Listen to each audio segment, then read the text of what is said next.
Okay, we are now. Mhm. Good morning. This is the New York City Board of Standards and Appeals Public Review Session for March 29th, 2022. No public testimony is permitted during the review session. We are going to recall items from yesterday. Decision item number 74270BZ, 830 Bay Street, Staten Island. Okay, what was missing on that one so we were unable to vote was some demonstration that there was actually an error on the previously approved plan set. And so I need our council to make a note of that in the resolution. The previously approved plan set indicated that the width of the building was 43 foot 3 inches. And then which was located 12 foot 9 inches from the property line. The revised plans observed that that was actually an error, and they took interior dimensions where you could see that the interior dimension of the building, just the working area, was 41 foot 10 inches. And then there's a 6 foot plus wide lavatory and so on. So that obviously exceeds 43 foot 3 inches right away. So the correction to the width of the building, which is still 12 foot 9 inches from the property line, is 57 foot 10 inches. And the way that the applicant demonstrated that the building has not itself changed was they submitted to us a photo taken in 2011 of the building. And I compared it to a photo, not taken at exactly the same angle, but I guess there's enough information, a photo taken in 2020 of the building, and the sort of the doorways and the space between the doorways look the same. So so it's kind of a strange error, but it was obviously an error. So having established that, I'd like to make a motion to grant on condition, which I know the applicants accepted, which is that the asphalt will be skim coated. And I think, hold on one second, I think that was the only condition. So motion to grant on that condition. Chair Perlmutter, Aye. Vice Chair Chanda, Aye. Commissioner Otley Brown, Aye. Commissioner Sheta, Aye. Commissioner Shabeta. Aye. Application is granted. Item numbers 8-29099BZ, 97 Greenwich Avenue, Manhattan. Okay, this one, there's a lot of back and forth going on, and I think the applicant's not really understanding what we're getting at. There was, as mentioned yesterday, a disconnect between what it shows on the area chart that's on the drawings. On the individual plans, there was a disconnect on the individual plans that showed on each drawing, and then the statement of facts. There was an inconsistency between the gross floor areas shown on those different things. The drawings were corrected so that the areas on the individual plans match the zoning floor areas and gross floor areas that's on the chart. But what doesn't match still is the gross floor area versus, yeah, I suppose it's the gross floor area of the entire PCE, formerly known as a PCE, right, against the statement in the statement of facts and the same statement in the cover letter. The issue is that they took deductions of mechanical from the cellar, and so somehow the cellar was reduced in floor area because of the deductions, and they keep insisting on doing it like that. I don't frankly care how they do it, but the chart and the information on the statement of facts or cover letter, well, both, have to be the same. The simplest way to do that is to cut and paste the area chart from the revised drawing and just put it on the statement of facts and eliminate the paragraph that is trying to break that down. just to get them to be identical. It's not that so that we don't have to do any math, and it's not confusing to our council. Just take out the paragraph that starts with the word "the cellar" and the total zoning floor area for the establishment, and replace that paragraph with the chart that's in the revised drawing. Then there won't be any question about the answer, and our council can then copy the numbers, unless they're not the accurate numbers, which is another subject, right? So what's weird is they were taking a deduction on the cellar mechanical from a cellar that's already not floor area. So you don't deduct mechanical from the cellar floor area. And the only thing I can think of is they're thinking that the mechanical doesn't go to the PCE area. And if it doesn't, then it shouldn't have been shown at all. Because if that's just building wide mechanical, then it shouldn't be shown at all as part of the PCE. But since the PCE occupies the entire building, if I've got that correct, then the mechanical does go to the PCE. So it would count. That's their call, but whatever it is, they have to match, okay? And so we'll put this on for second call. We still don't have them matching. Excuse me, Chair, I just need to log off briefly. I'm having some technical difficulty. My screen is half black, basically. Yeah, you gotta log off and come out. It happens to me all the time. Yeah, that happened to me yesterday. Yeah, go ahead.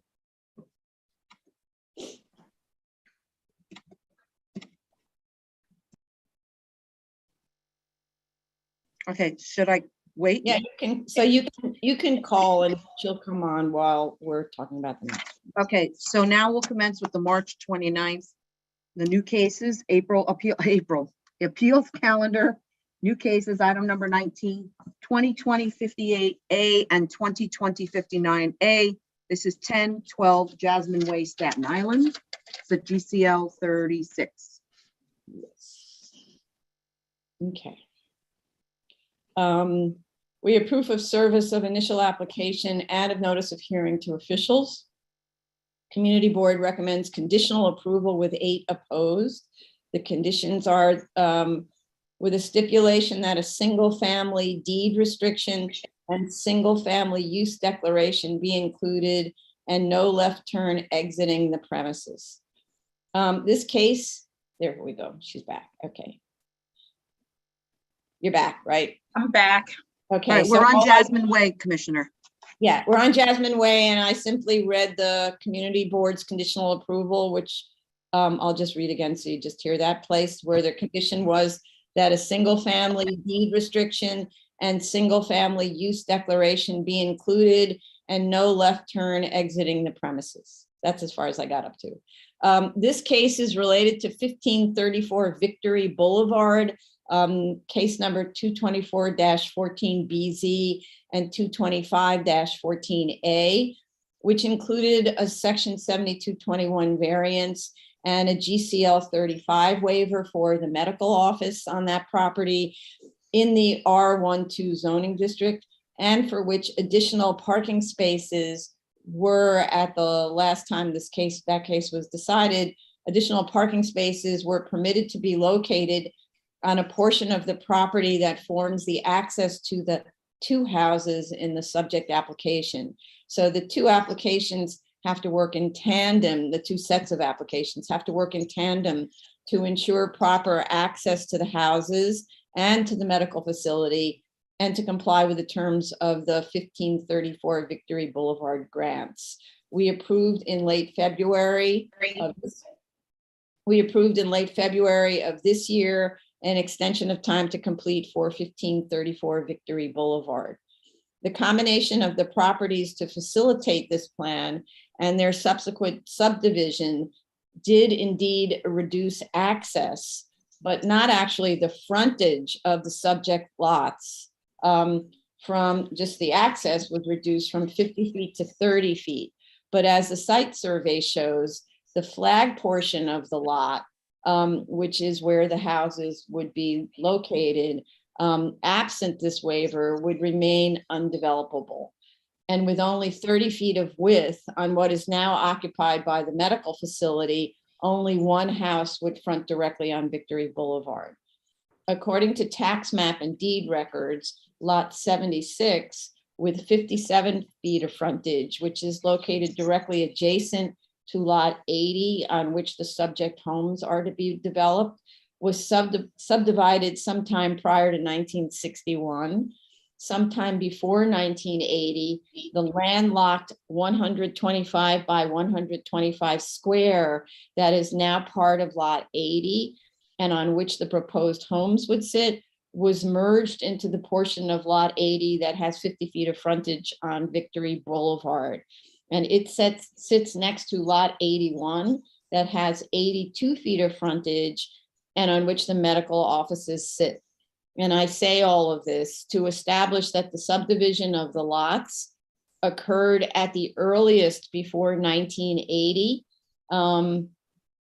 or maybe even at the latest before 1980. I think it's actually at the latest before 1980 and may have been prior to that. So I don't see the hardship complained of as having been self-created. The subject lot is a flag lot and access to the flag is not possible, as I said, without the requested waiver. If I understand correctly, lots 80 and 81st have been merged into a single zoning and tax lot. So the frontage for lot 80 has gone from 50 feet to 132 feet, actually, although actual access to the flag will be reduced from 50 feet to 30 feet because of the medical office parking area. So I do have to say, it isn't really clear to me why DOB would consider that this zoning lot doesn't have adequate frontage under GCL 36. They seem to be interpreting the requirement that as the width of the access point rather than the frontage of the zoning lot. We saw on it, and one of the reasons that I'm bringing this up is we saw in another GCL 36 application that DOB had allowed for long access ways to a building as long as there was direct frontage of the zoning lot on the map street. So I'm very confused that they got an objection on this. This zoning lot has huge frontage. DEP had comments in November. I don't see their sign off or whether there was a submission and response, and we still need fire department. So I'm not objecting to the application. I'm just curious why they got an objection from DOB. I don't understand that as a concept. So, but we still need fire department. Vice Chair Shonda. Thank you, Madam Chair. As you mentioned, I looked through the files and did not see any feedback from DEP. I believe the applicant did respond to DEP comments, but we don't have an update on it. And likewise, we do not have an FDNY sign off. I just want to go back to the community board's conditions. And I think this site, as you well put it, it's a flagship site. For whatever reason, DOB is requiring GCL on this. Typically, this building, anything that would be built on these two lots, on this flagship portion, would have to be pursuant to the underlying zoning regulation of R12, which only permits one family detached homes. So there is no waiver that is being granted to the underlying regulations. And furthermore, all of the as of right buildings, residential buildings that's been built, they are following whatever the transportation rules are in terms of exiting and entering the site. So I am not sure why the community board is prescribing or requiring that that we stipulate that no right turn, that the right turn exit only would be permitted from these two family homes, which I think is too onerous for just a two-family home, and this would have been permitted with or without could have been permitted in an as of right site. So I'm not quite sure I would be comfortable wanting to stipulate any of those conditions. Right. So yeah, I don't actually. So the right turn, maybe there's an issue about traffic problems. On there must be something like that they have a lot of issues with Or crashes or something when you cross across the main road. Victory Boulevard is very very heavily trafficked. I can understand the reasoning behind the request. I don't know. Yes, that would be the best case scenario for Victory Boulevard, but I'm not sure that that's enough to infringe on someone's rights to access the property the way they legally can. But I certainly understand why the community board made that recommendation. Mhm. Yeah. Thank you, Commissioner Shabat. I think you stated it correctly. It's the infringement of the rights to, yeah. Okay, thanks. And it's true that the R2 only permits one family detached homes, right? That's the limit. Mhm. They can't Right. do more than that. I don't know, maybe the community board misunderstood because there is a variance associated with this entire site for the medical office. Maybe the community board thought there would be a consideration of a different kind of occupancy in the building. I don't know. It was a special permit that we had granted for the medical facility. No, it was a variance. No, it was a variance. 7221 variance. Okay. It wasn't a special permit. I thought it was a special permit till I read the resolution. Okay. So, yeah. And yeah. So maybe that's why. That's all I can think of. So, all right. Commissioner Otley Brown? I agree with Vice Chair about the difficulty in requiring that these two homes only make a right turn coming out of their own driveway. And I think it would be onerous and difficult to enforce because ultimately people are going to do whatever they want. And if they get away with it, they're going to keep doing it. And other than somebody outside of that entranceway 24/7, you're never going to be able to monitor that situation. Right. So, I understand where the community board is coming from, but, people I think need to be mindful of instituting policies for which there's no way to track or monitor them because it just doesn't make much sense at the end of the day. Mhm.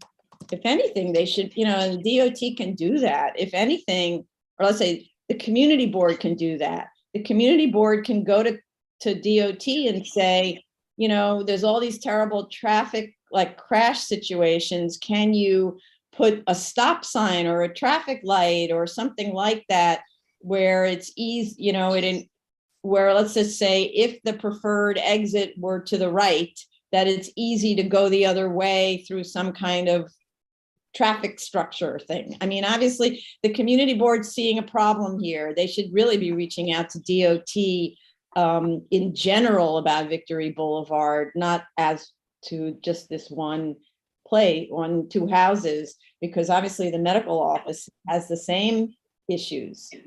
But you have that citywide though, when you think about it, homes can go left or right out of driveways. Yes. All along heavily trafficked streets. What usually happens, unfortunately, is somebody tries to go left and gets hit and learns their lesson, and then they only go right. But other than that, there's really no other way to stop it. You can't have a street light at every single driveway. No, I'm not talking about at every driveway. I'm saying the community board is noticing a problem on Victory Boulevard in general, right? Right. So that's really a DOT. Is there some way to address the general subject of Victory Boulevard with transportation planning? I don't know the answer because that's not my shtick, but there might be a divider. The only way that would fairly restrict this property's rights, because then they would be restricting every other home on the street, is through a divider through which you cannot cross. Right. I just want to piggyback. Let me just go to Commissioner Shetta, and then we'll go to you, Commissioner Shabeta, and then we can have further discussion about this. Okay. So, Commissioner Shetta. Thank you, Chair. First of all, I agree with the conclusion that yes, without this TCL waiver, the two houses with the side inside wouldn't be developable. So I'm like, okay with the application. Regarding the request from the community board with adding, and it's actually for exiting, it's not for accessing the site, with adding this right turn only sign. I do understand their concern that they want to limit the left turn out of the site, allow them for crossing the double solid. But I don't think it's our call. I believe it's DOT call. And I'm really not sure whether, I understand again that they are concerned, but I'm not sure if they should be concerned to that extent. If you look at the aerial maps from Google, you're gonna see that right after you exit the site, you make right, there is like a big slot at Royal Oak Road with Victory. So I believe if somebody's willing to like make a U-turn, it's not going to be a big deal. He's not going to be traveling a mile or two to make a U-turn. It's just probably like a half block. So I don't think we should be imposing such harsh requirement on that property. I would leave it to the DOT if they want to like make another slot, if they want to limit the whatever, it's up to them. It's not our call. Thank you. Agreed. Okay, thank you. Commissioner Shabeta, go ahead. Thank you, Chair. So I came to the same conclusion that this is not a self-created hardship, and I also believe that there would be a hardship to create this without GCL 36 waiver. With regard to the community board, as I stated earlier, I certainly understand their concern because of the density and traffic problems related to Victory Boulevard. That being said, traffic laws are codified. There's a whole process here. We can't create, and even if we were to, we can't, this site, we can't tell this site to make a divider. We can't make laws so that they would be infringed upon somehow. And that's Commissioner Otley Brown's point. There's no way to enforce this without it being something that's codified. There's no ticket you can give without a purpose behind it. So I even if we wanted to make a certain restriction, I don't see it as something that we actually have the authority to do as when someone leaves the very zoning lot that they're on. Well, to put this in perspective, I'm not recommending that this be done here, but when we do see drive-throughs, gas stations, we do often say we have to restrict the exit from the gas station as right turn only or something like that. And that's even when DOT is not weighing in on it, because let's say it's an extension of term, so we don't give it back to DOT. There are times when active commercial uses, we say this should be restricted to right turn only, but that's a completely different situation here. Sure. This is 2 houses, you're trying to introduce so for instance, on the medical office, where there was an elaborate parking and traffic study done to establish how many parking spaces should be allowed at that site. Because if you remember, that that medical office originally came to us to enlarge the parking area for it on the flag. So they wanted to have, I don't remember, it was like 60 spaces. It was a lot of spaces on the flag. And we said no, because that would create really an inappropriate use in that neighborhood, turning basically the residential neighborhood into a parking lot, but also introduce too many cars coming in and out and all of that sort of stuff. So that would have been a situation where we might have said, right turn only or something like that, but not with respect to 2 houses. Sure, I think those are very distinguishable. Yes. So, but I just want to be clear, we do that. We do restrict a zoning lot. Sure. Yeah, okay. Commissioner Shetto. Add that, I just want to add that when we impose such condition, I believe it's because it's related to the ease of the maneuverability within the site before us. It's not because of the safety of the vehicles when they are on public streets. The only thing that I can see similar to this situation is when we look at the maneuverability plan, let's say from a gas station, and we say that your plans show cars exiting and crossing double solid. We don't say limit that. We just say whatever plan we're approving is not gonna tolerate something that's illegal to Right. cover ourselves. But there is no comparison between conditions we impose in gas stations or drive-throughs and this current situation. I just wanted to clarify that. Thank you. Right. Thank you. And the thing that I left off of my comments was, and I can't remember whether it was created or not for the medical office. We definitely need a cross easement between the two lots. So it's one zoning lot. It'll stay one zoning lot, but it's going to become separate tax lots for each of these houses. And in order for the car to drive up to their house, they're driving on somebody else's property. So we need a copy of the cross easement allowing that, okay? And obviously the cross easement, even though this is really more like a driveway, so it's pretty obvious that the owners of the houses have to take care of their own driveway, but the cross easement should include obligation on both parties to maintain the driveway.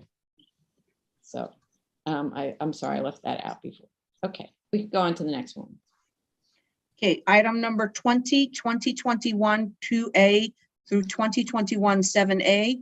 This is 99 to 99-21 Hollis Avenue, also known as 191, 1913, 19201, 19205, 19213 Hollis Avenue, Queens. This Thank is you. a GCL 35 for 6 homes. Right. Okay, we have proof of service of initial application and of notice of hearing to officials. I know that we've been trying to get the community board recommendation for a long time. This was filed a long time. No, I'm sorry. This was filed in January. So the community board had plenty of time to respond and still hasn't given us their response. So if the project manager, is this Tony? Who's the No, project- it's Joe. Joe. Oh, Jolene. Jolene, if you could reach out to the community board directly to see if you can get a recommendation, maybe they're waiving it. You can ask them, are you providing us with a recommendation or are you waiving your, I think we just had some difficulty getting in touch with her, sorry, and we your didn't apologize. your I mic, said we can't hear you, Jolene. The mic is really, can you speak? yeah, sorry, I'll contact them. I don't You'll think it is. contact them. Okay, Yeah. thank you. It's something about your mic makes it really hard to understand. Sorry. Okay. The majority of the site is in an R3X. A small portion of the lot is in a C23, R32 zoning district, which is probably covered by section 7711 of the zoning resolution, but the drawings and the statement of facts must address this. It isn't clear how the lot that is separated between district boundary lines is being treated, but the ultimate goal is to separate the zoning lots, so 7711 would no longer apply. So I actually don't know whether there's an assumption that 7711 applies. They're opting not to apply it, but it means that the one house at the end has a different zoning condition than the other houses, and that needs to be handled on the zoning analysis. I think the zoning analysis chart actually is wrong. It has in citing to commercial district regulations for the R32 portion side yard. You can't cite to commercial regulations when you've got a residential use. The plan for this lot, one. Tony, I'm gonna mute Chief Daly and Tony because we have really bad feedback. Okay, let's try that again. The plan for lot one provides no information on required side or rear yard. So I think they may be confused about what's applicable. They need to do a proper zoning analysis and show it on the drawings. Lot one is also an odd shape. that necks down to a width of only 10 feet in portions. The minimum lot width in the R3X is 35 feet. So applicant needs to verify that it comports with the definition of lot width, which is the mean horizontal distance between the side lot lines of the zoning lot. It may not be an issue because it's a really oddly shaped lot, but it's sort of a little bit shaped like a bug. So it's got a big head and big body and a really, really long neck. No information is given on the submission about the areas of each proposed zoning lot to verify compliance with the minimum lot area of 3,325 square feet in the R3X and 3,800 square feet in the R32. So you need to show that you're complying with that. There are DEP comments from March 21st, but I didn't see the response to that from the applicant or sign off. We still need DOT. That's the most critical one. Does DOT object to the construction of houses in the bed of a map street? We do have builder's pavement plan, but need DOT to verify the proposed width of the roadbed and sidewalk contour. However, there is an existing house on the lot and an existing sidewalk. I wasn't clear whether the proposed sidewalk is a replacement in kind with the same contours as the existing.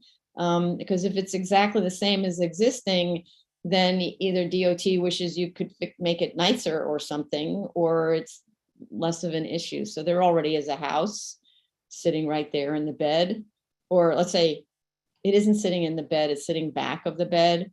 But so maybe that's another reason why we really do need DOT, because it would eliminate the ability to widen that portion. And we don't have fire department on this yet and need it. Okay, so Vice Chair Shanda. Thank you. My main comment would be focused on the width of the sidewalk. I'm sorry, you're going to hear this banging noise because there's construction happening above. It's okay. So It's not bad. I apologize for that. So I focused on the width, proposed width of the sidewalk.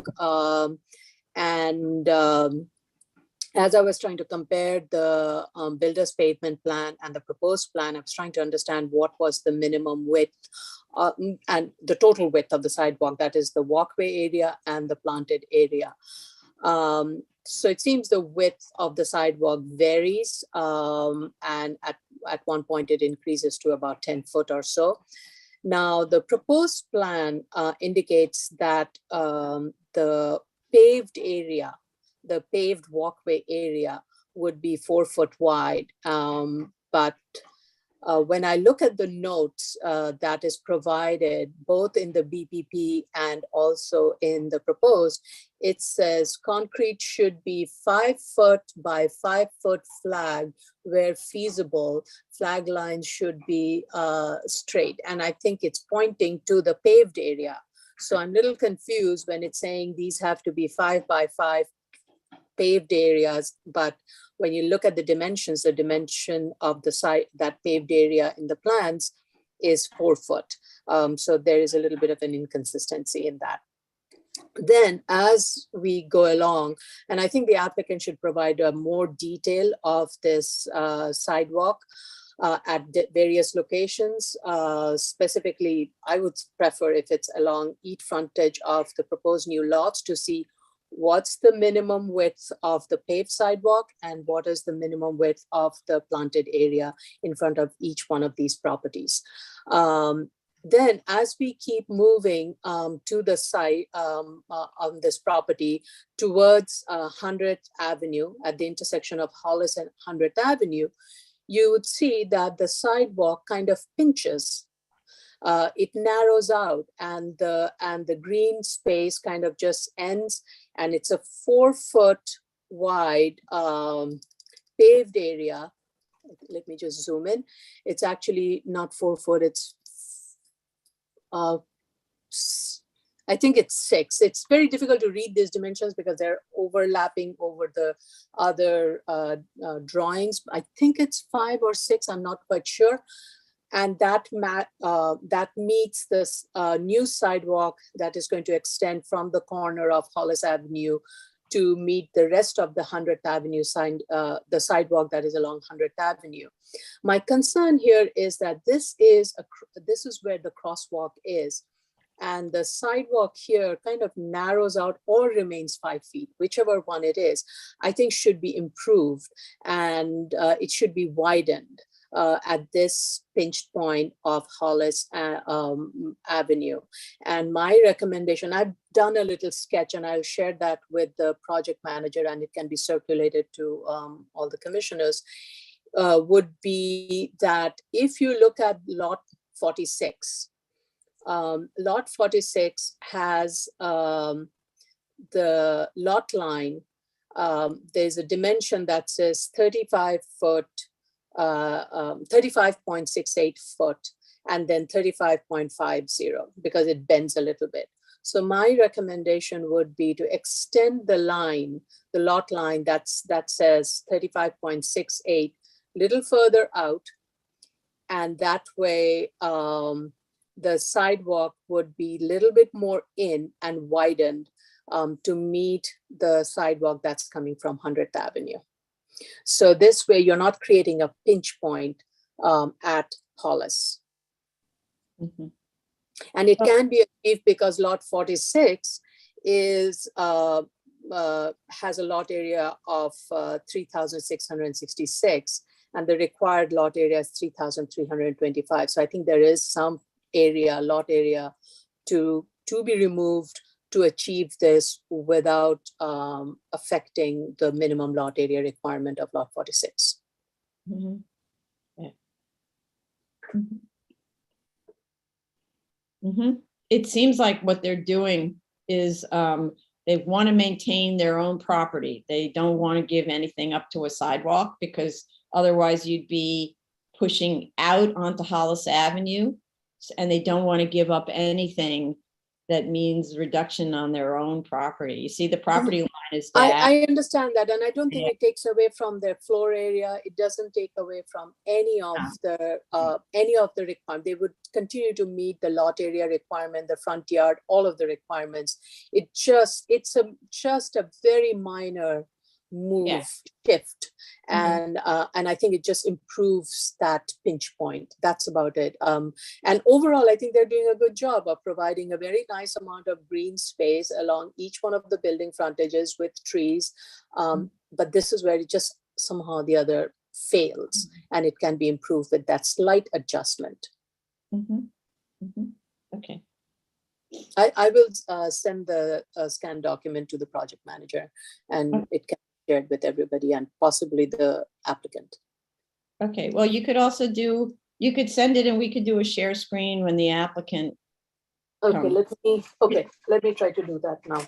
Yeah, so 'cause that way we could have it discussed at the hearing as opposed to behind the scenes, right? Otherwise, okay, thank you. Commissioner Otley Brown? I have no additional comments. Okay. Commissioner Sheta? I have nothing further to Chair. The only thing I haven't seen is the north arrow on the plans. I'm not sure if it's there, but I'm not able to see it because the plans are crowded. But if it's not there, I would like them to add it.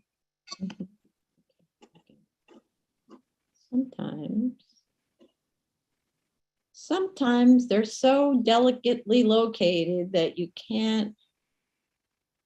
Yeah, I don't see a north arrow either. Good point. Yeah. Okay, yeah, always add a north arrow, critical. Okay, thanks. And the drawing dates. Yeah. To the extent the drawings get updated, they need to have, oh, I see. There is a revision date, 10/15/21. Okay. All right, thank you. Commissioner Shibeta. I have no further comments. Thank you, Chair. Thank you.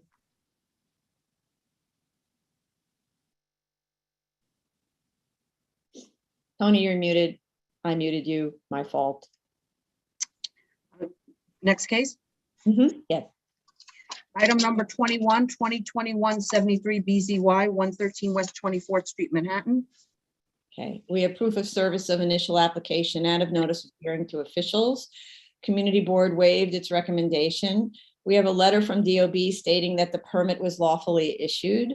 The materials state nowhere, it's actually funny, that the zoning text amendment that is the subject of the application affected section 42-11 of the zoning resolution, which at the time of permit allowed use group 5 hotels in M districts as of right. It's funny because it's such an elaborate application, and then you don't get to find out really in any of the reading what text was amended that permitted the current use, the current construction. There is discussion about the deadline by which the certificate of occupancy was to have been obtained, or an application filed at BSA under section 11332, which is an extremely complicated discussion because it includes the tolling provisions that were issued by mayoral executive order under COVID. To remind those who may not know, during the worst of the pandemic in New York City, all construction was stopped unless specific waivers were obtained to allow completion of certain types of work, and you had to apply for those waivers. I don't know if this work stoppage affected the subject project. Sometimes the stoppage was waived if you were in foundation development, for example, because it rendered the site unsafe if you just closed. I'm curious whether the applicant reached out actually to the New York City Law Department. I'm going to mute you again, Tony. There's funny background noises. I got it. Okay, thanks. So I'm curious whether the applicant reached out to the New York City Law Department or DOB counsel to obtain clarity on the effect of the various executive orders with respect to the extensions of time to complete that may actually be relevant to the next application.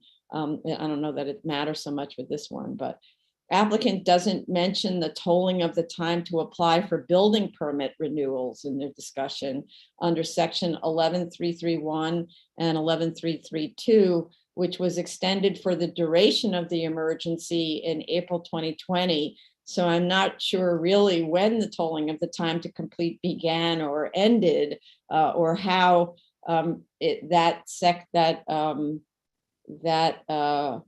suspension in April of 2020 affected this particular permit or the right to continue or whatever. Anyway, at worst, it looks like they had 110 days to go when the more specific tolling period began on August 31st, 2020 and ended on June 30th, 2021. So as stated in the statement of facts, because I checked their calculations, I wanted to make sure I agreed. So as stated in the statement of facts, they had until October 19th, 21 to obtain their certificate of occupancy and until November 18th, 21 to submit to BSA for the extension of the term. And they filed at BSA on November 17th.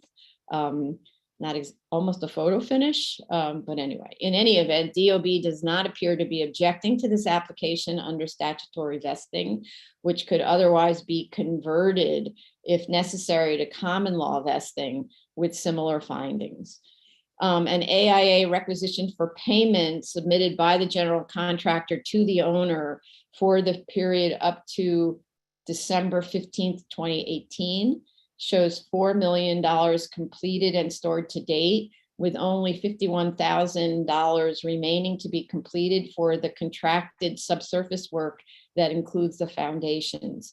Specifically remaining as of that date was the 3-inch topping slab, with all other work indicated as 100% complete. So subsequent to the owner and architect's submission to DOB in December 2018 of a letter and photo showing the foundation completed as of December 20th, 2018, which was the zoning resolution amendment date that prohibited this use group 5 hotel and M districts, DOB renewed the building permit, so it appears DOB accepted vesting under section 11.331. So to grant the requested extension, BSA must make the following findings under section 11.332A. That substantial construction has been completed and substantial expenditures made. So simply photos as of June 11th, 21 and November 17th, 21 show a 43-story building with glass curtain wall and actual interior curtains. So they actually even hung the curtains on the inside, like the fabric curtains as opposed to the glass curtain wall, as of that date of 11/17/21. And August 31st, 21, AIA requisition for payment shows $72 million of completed and stored work out of a $76 million contract, which represents 98.7% of the job.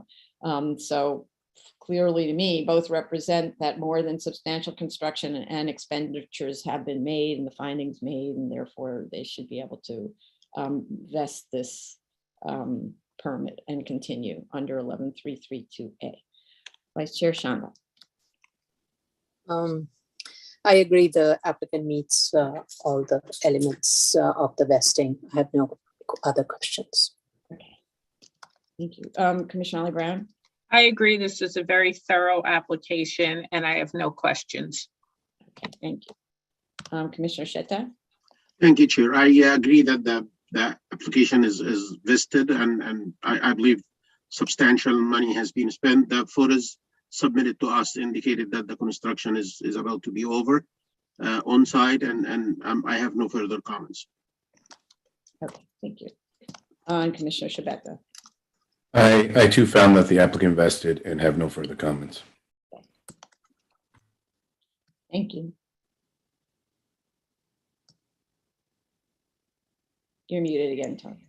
Yeah, I know. Item number 22, 2022 6BZY 55 Gansevoort Street, Manhattan.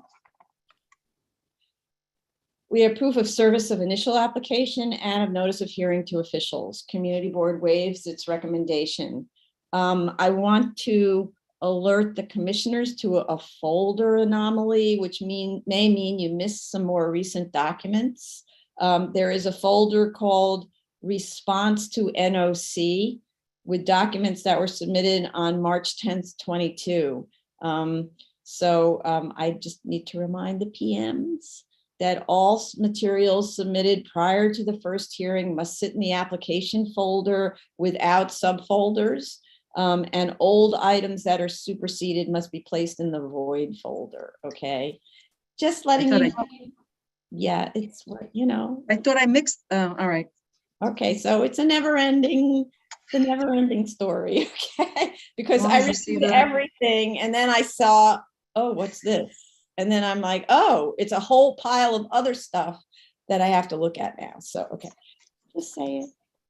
We have a letter from DOB stating that the permit was lawfully issued, which is important. This application is being filed under section 11-332 and section 42-111 for statutory vesting of a conversion of an existing building in an M1 district to hotel use. The vesting standards for this are different than for new construction. I need to alert everyone to this. I've had experience in the field with this bizarre situation. Under section 11-31C3, a conversion is known as, quote, other development. It's not a minor or a major development like the project before that we just heard was a minor development, a single building. This is other construction. So 11-331 as to completion of foundations by the date of the amendment does not apply. It can. It's conversion of an existing building, no foundations being built, right? Instead, construction must have been completed by the date of the amendment. That's the way that section works, right? 11-332 states that for, quote, other construction that has not completed by the amendment date, the board may grant a single extension of up to 3 months to complete, provided an application has been filed within 30 days of the lapse of the permit, which, had there not been a new section 42-111 created, would have meant that this conversion would have been stopped and would not have been allowed to continue without the board's 3-month extension filed through 30 days after the amendment of the text in 2018. So, but however, luckily there is 42-111. So, and I want to say that the statement of facts has it wrong about the permitted extension times, because it says that there's a allowance for a 2-year extension. It's not true. The extensions under 11332 B, 11332A are limited to 3 months at a time. So, however, there is further relief available under 11332B, but they'd have to come back. So one way that I would have done it in their place is to file this as a common law vesting so that they wouldn't have to come back, right? So, 11332, as I say, sets very tight deadlines. So 42-111C, however, provides further vesting relief by extending the time to complete a hotel in an M district to December 20th, 21, provided an application to BSA is filed within 30 days of the permit lapse, and provided that a permit for the work was issued by April 23rd, 2018. So this application was filed on January 18th, 22. So it was within the 30 days. Right. So to start with, the only relevant analysis under 42-111C and 11-332, since 11331 doesn't apply, is that substantial expenditures and construction has been completed as of 12/20/21. The latest AIA requisition for payment provided is for work completed and stored to date of November 30th, 21 for $58 million out of a total project cost of $62 million, which represents almost 93% of the work. The statement of facts picks lower numbers. I don't know why. The requisition is very direct. It tells you exactly. I see Commissioner Otley Brown agreeing. You know, you don't have to search around.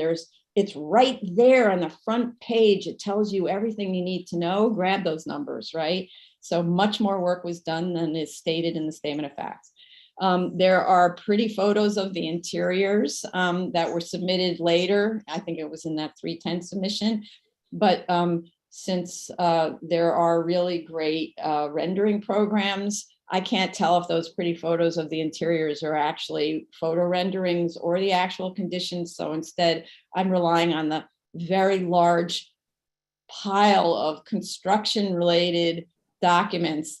There is a 2,758 page submission.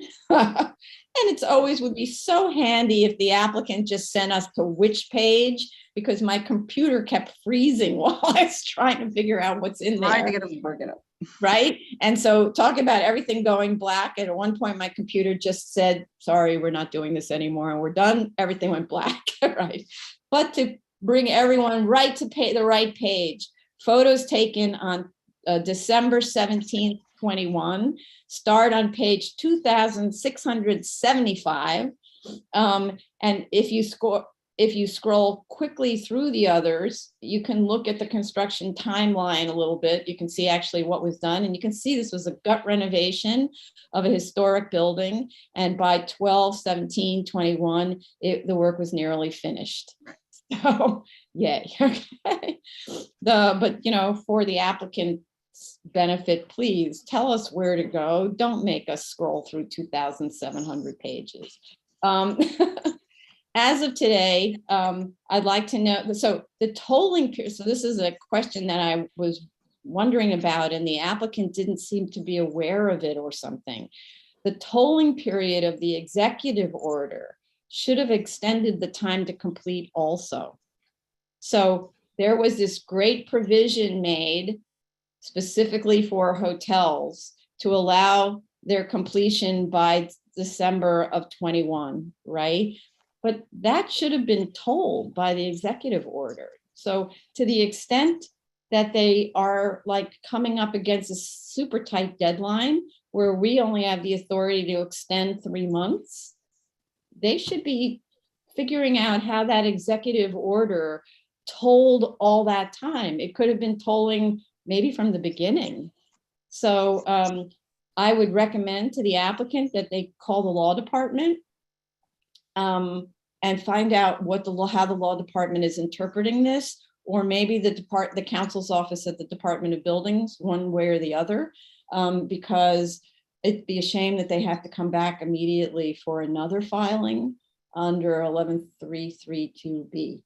I'd like to know, as of today, how much more work needs to be done, and has any work continued since the statutory lapse of the permit, or was it a statutory lapse because maybe it didn't lapse because of the tolling?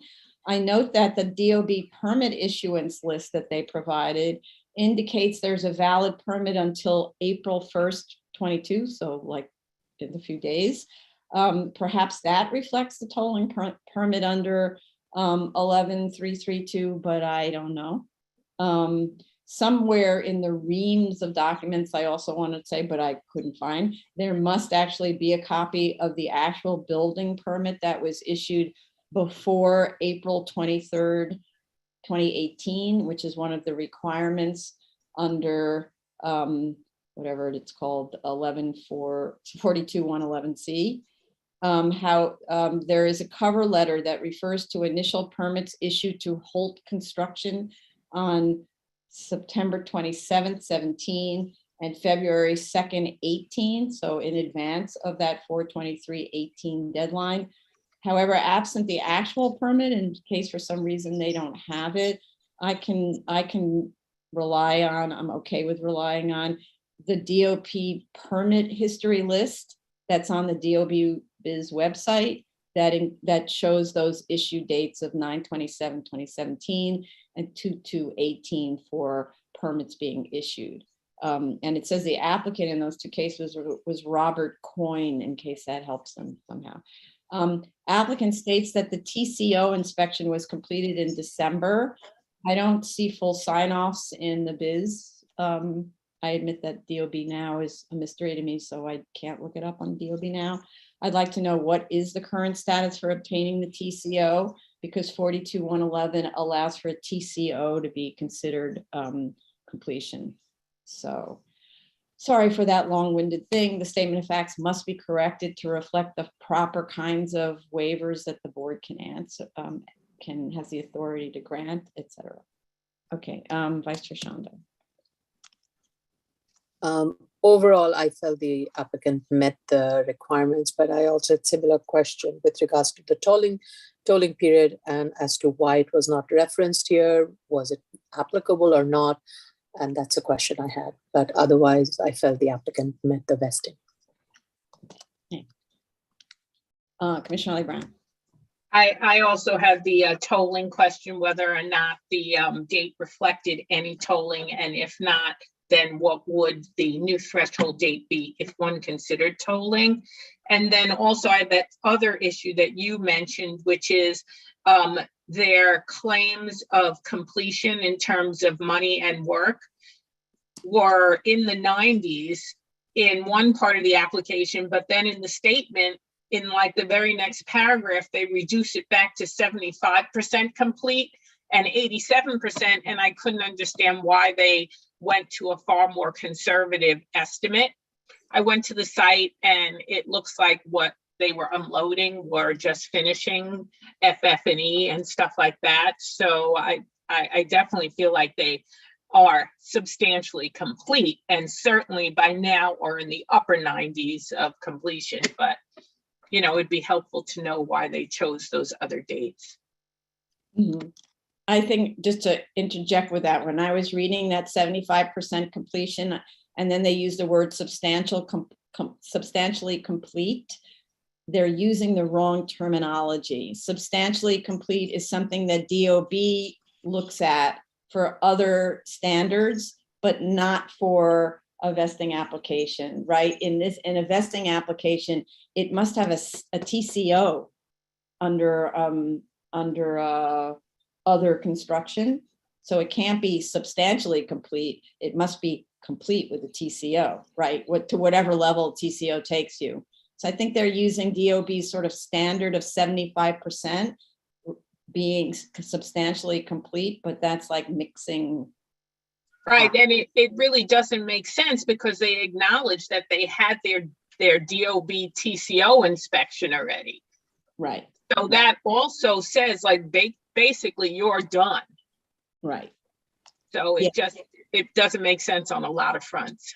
Exactly. I did find the 2,000 pages of photos and data to be really interesting. It was actually fun. I downloaded the whole file so that it would make it easier for me, that I wasn't pulling it off of the Dropbox or wherever it was. So it was very nice to look at. It was like a pretty picture.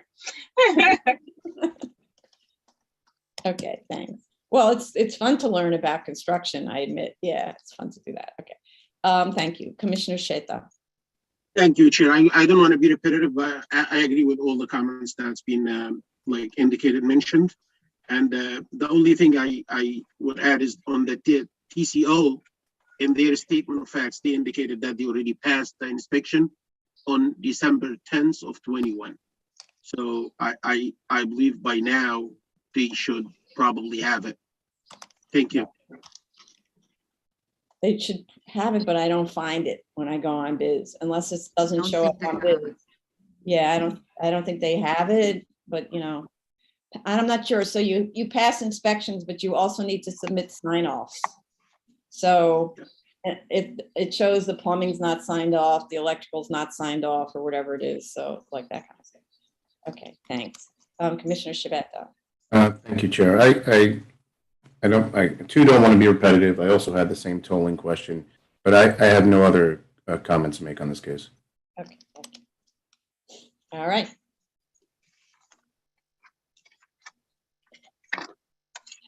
Next item up is zoning calendar, continued hearing items. Item number 23, 2017-262 BZ, 18 Stanwyck Street, Brooklyn.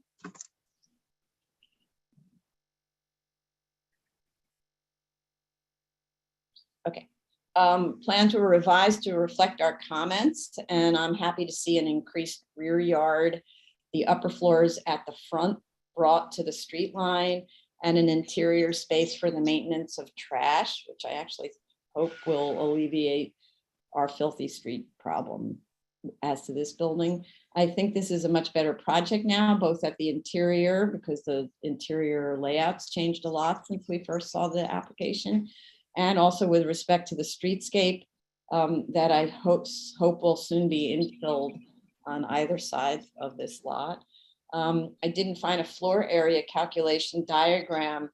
I start to say that, and then I realized, no, wait, sorry. Oh, no, I didn't find a floor area calculation diagram or an explanation for how staircases and corridors are being deducted from floor area.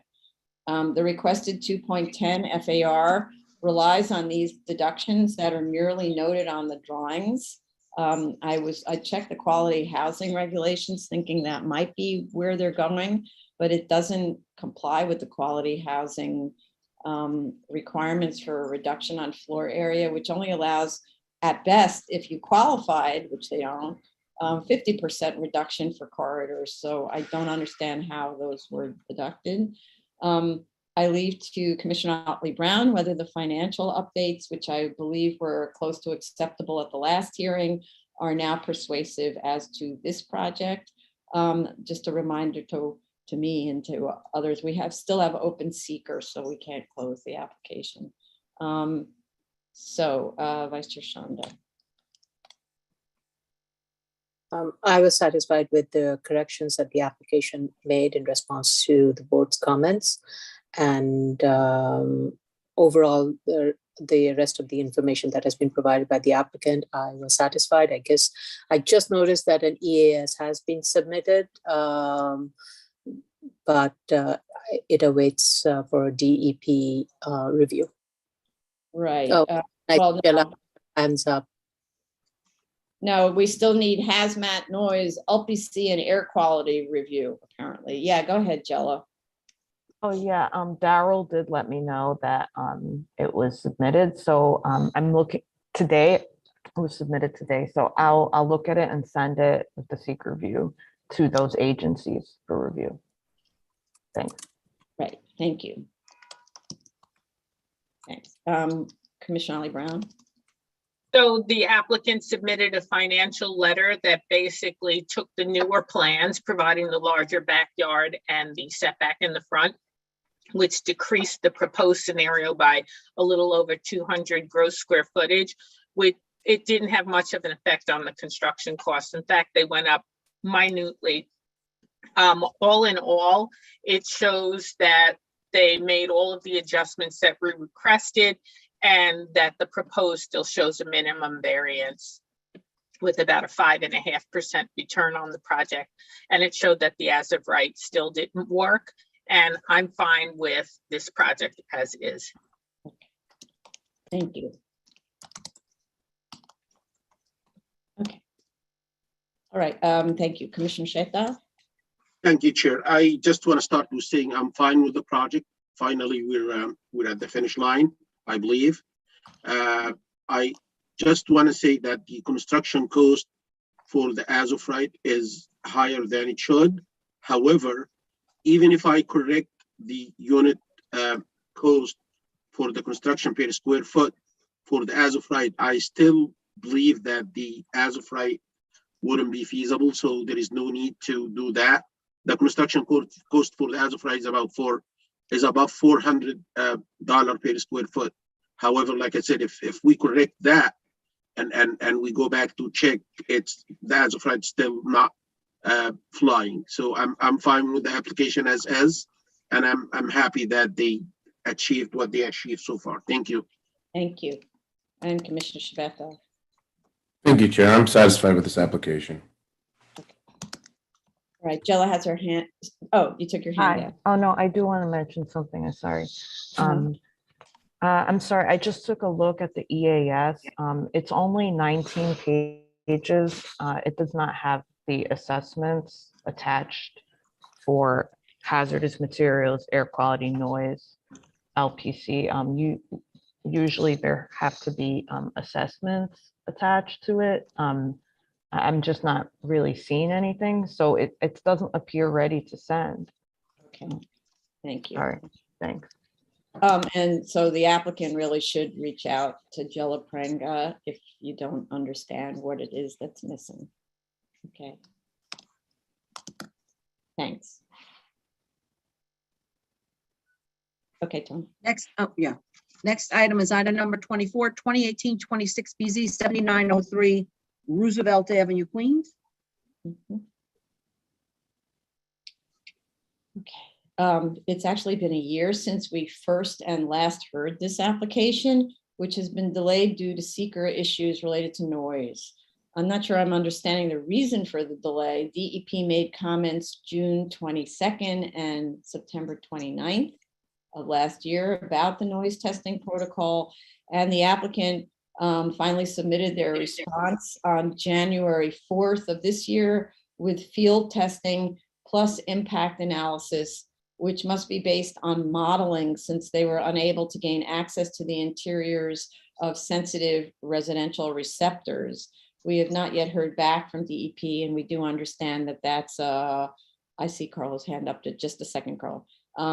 We have not yet heard back from DEP, and do understand DEP is really, has a lot of projects that they're looking at. And so it's got to be very slow turnaround.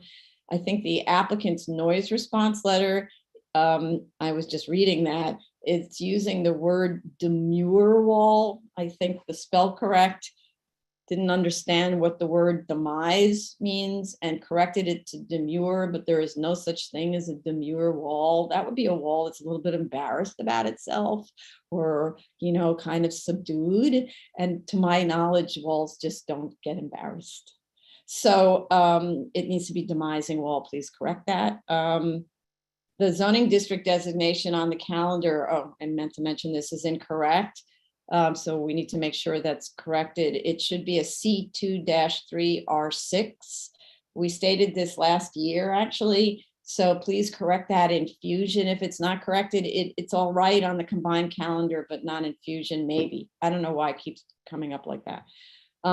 We still don't have the community board's comment on this application. So Tony, if you could reach out to them directly, please, and see if they want to submit anything.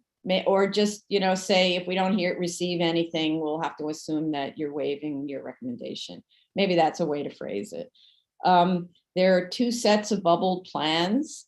One was submitted on March 11th and the other on March 10th. I'd like to know if there's a difference from the applicant. I couldn't find one. One of those 2 sets has to be voided and moved to the void folder because it looks like one supersedes the other by date, but I don't know if that's true. We had many questions last year about the operations. So the most recent submissions, we should be expecting to see them address the operations, completely independent of the DEP comments on the noise study.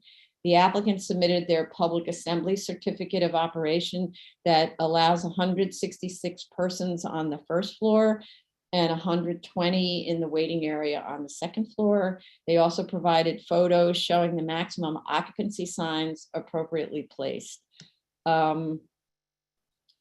ADA accessible waiting area was added to the plans. Occupancy in the main first floor area on the drawings was therefore corrected to 162 persons due to loss of table seating in the ADA areas. 166 persons remains the maximum permitted occupancy under the public assembly permits unless required to be amended by DOB or fire department because of that ADA table. I think it was a 4-top table, so they removed that. Drawings should indicate the location of the off-site parking, even just with a notation.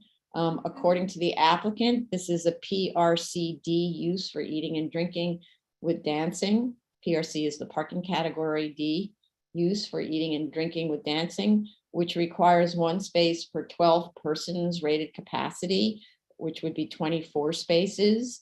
But under section 36-231, that amount can be waived. However, the applicant has helpfully chosen to provide those spaces, which I understand is really a good idea because parking is difficult in that area. They said the proposed hours are 4 p.m. to 4 a.m., but they don't say if that's 7 days a week. Please clarify. An operational plan was provided as part of the cover letter. It describes how the upstairs waiting area is managed to control crowds on the sidewalk and also to manage refuse. It also describes the off-site parking lot operation. Those sections should be incorporated into our resolution. And those were my comments. Okay, Vice Chair Shanda. Thank you. I think from last hearing that the board had held, all the questions that were raised, I believe based upon the review, the applicant has responded to them, and I'm satisfied with it. I think all we now need is waiting for DEP's response and sign off on the noise analysis. I also agree. I think the PM should reach out to the community board. Last time, community board did hold a land use meeting, and it had stated that they wanted a complete package in order for them to complete the review. And the noise memorandum was submitted to the community board on January 4th, 2022. So the community board has had plenty of time to review and schedule a hearing. So a gentle nudge would be a good thing to do on this one. I think, we often get this kind of thing where the community boards say, oh, we don't have enough information, we'll hold off until we know more. But they don't realize that they really do need to respond and have a vote. And then they can condition, they can issue a conditional approval saying, we're not satisfied with the noise review. But what doing it this way does is potentially deprives them of their opportunity to have their comments heard. And unfortunately, a lot of community boards don't know this. So, again, it's one of those things where, either the either BSA or maybe even the borough president's office gives them more information about what it means when they have a 60-day window or Mhm. possibly extended to hear these cases. I know this community board, it's a very diligent community board, but I'm surprised that they did not schedule a hearing. Right. It doesn't mean they're not diligent. A lot of them are very diligent, but they don't understand the technical window issue. They think that they can leave it open and that it'll still be heard, and not, technically we don't have to leave it open. But as long as we're still in a situation where we're waiting to hear from DEP, we'll listen. But if DEP had already issued the letter and the community board chose not to answer after a year, we would end up closing and voting, and they'd be deprived. We'd never find out from them what they think. So, okay. Commissioner Otley Brown? I have no additional comments. Okay, thank you. Commissioner Shaitan? Thank you, Chair. I just want to mention two things. Number one, the second floor, they say that it's going to be just for restroom and waiting for 120 people. So I believe it should be a condition regarding that. The second thing is the noise study. I'm going to be waiting for DEB to opine on it, but I want to commend them and I want to thank them for the beautiful study that they performed. This is like one of the rare times I've seen like noise studies like steered and oriented the way I've seen on this study. And I do just have one thing. I want to put it on the record that when they modeled the party wall or the demising wall, I saw that they used one of the softwares. I just want to make sure that whatever they put in that model, they have seen it like in reality, meaning that the cross-section of the wall that was given to that computer software is an as-built of whatever they have seen in on-site. Because if this is not the case, the outcome of that software changes, then that what they call it, that transmission loss changes, that's going to impact the outcome of the entire noise study, and they don't want to encounter something like that in the future. And I also believe that we should condition on no noise imposed on the adjacent residential, just in case if the modeling wasn't that accurate, especially with the conclusion that noise that's going to be filtering through that demising wall is going to be exactly what the code allows or tolerates, especially for evaluation number one. I want to leave the door open for if any complaints arises, they have to correct that. Thank you. Okay. I think their section was through a party wall. So you could see what the party wall is made of when you go up to the parapet level, I'm guessing. Maybe that's how they decided what's there, but otherwise they'd have to make a probe, no? My concern is they are presuming that there are specific materials inside the wall that is contributing to reducing that transmission. Yeah. And my point is, if you've seen that and you put it in the software, I hope that the margin of error, the deviation from what you got from that computer code is going to be minimum within industry standards. But if you just assumed that this material is there and you haven't seen it and all of a sudden it's not, then the outcome might be significantly different. And I wanted them to avoid that and just get peace of mind by getting this study approved one time and one time only. Thank you. I understand, yeah. Okay, thank you. Commissioner Shabeta. Thank you, Chair. I don't have any further comments on this. Thank you.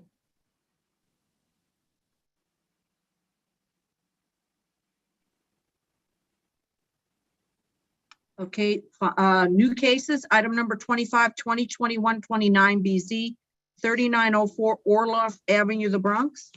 Okay, we have proof of service of initial application to officials and of notice of hearing to officials and neighbors. Community Board recommends conditional approval, which is the proposed stairway from the cellar to the street should be removed and no external public entranceway to the cellar be provided, since it will encourage the creation of an illegal residence in the cellar and the conversion of the premises to a multiple dwelling without compliance with the applicable provisions of law with respect thereto. And the 70-foot front yard facade fronting on Orloff Avenue be improved or reconfigured to be more in conformity with the existing single-family houses in the neighborhood, possibly in terms of diversity of material, dimensions, variegation, I don't know what that is, or any other element that can vary, diminish, or relieve the extensive, massive, and undifferentiate facade on Orloff Avenue that appears to the community to impact adversely on nature, character, and residential design of the immediate neighborhood. In other words, they hate the design of the facade. But that's the original submission. We did receive another one where the applicant attempts to respond to that comment about the building being ugly. There is no uniqueness study to speak of.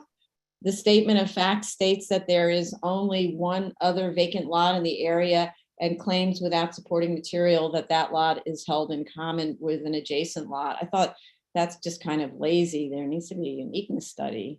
They just have us figure it out. There is an old stop work order on the site, but no penalties due. There is a helpful title search, I thought, to establish there has been no common ownership since 1961 with adjacent properties. The conforming plan is confusing and not especially helpful, since it doesn't indicate what the regulations are on the drawing itself that causes the building to be only 6 feet to 9 feet wide. It should show the required side and front yards and cite to the appropriate sections in the zoning resolution that impose those things. The proposed site plan is sparse on relevant dimensions. If a 10-foot front yard is required along the entire frontage, then there should be a dashed line indicating the 10 feet point that follows the form of the lot, not just a single measurement on an irregular form. So we have to see exactly where the 10-foot is relative to where the proposed building shape is that has this kind of little, I don't know, it's sort of a little bit of an appendicture on one side. They need to show the actual distances of the proposed building from the property line, show the sidewalk conditions on the adjacent properties because the sidewalks need to meet up, and provide sidewalk and public green space dimensions. Also, they need to provide building sections, and then I'll go on about that one. And another question is that bottom level really a cellar, given the varied site elevations and site slope? They need to show the base plane calculations, and to note the definition of base plane is a level between curb level and street wall line level, which is the mean level of natural grade at the street wall line, so that the base plane elevation should follow that definition. I'd like to know from where in the zoning resolution was it determined that the maximum height above the base plane is 30 feet? I see 21 feet in an R4A pursuant to section 23-631B.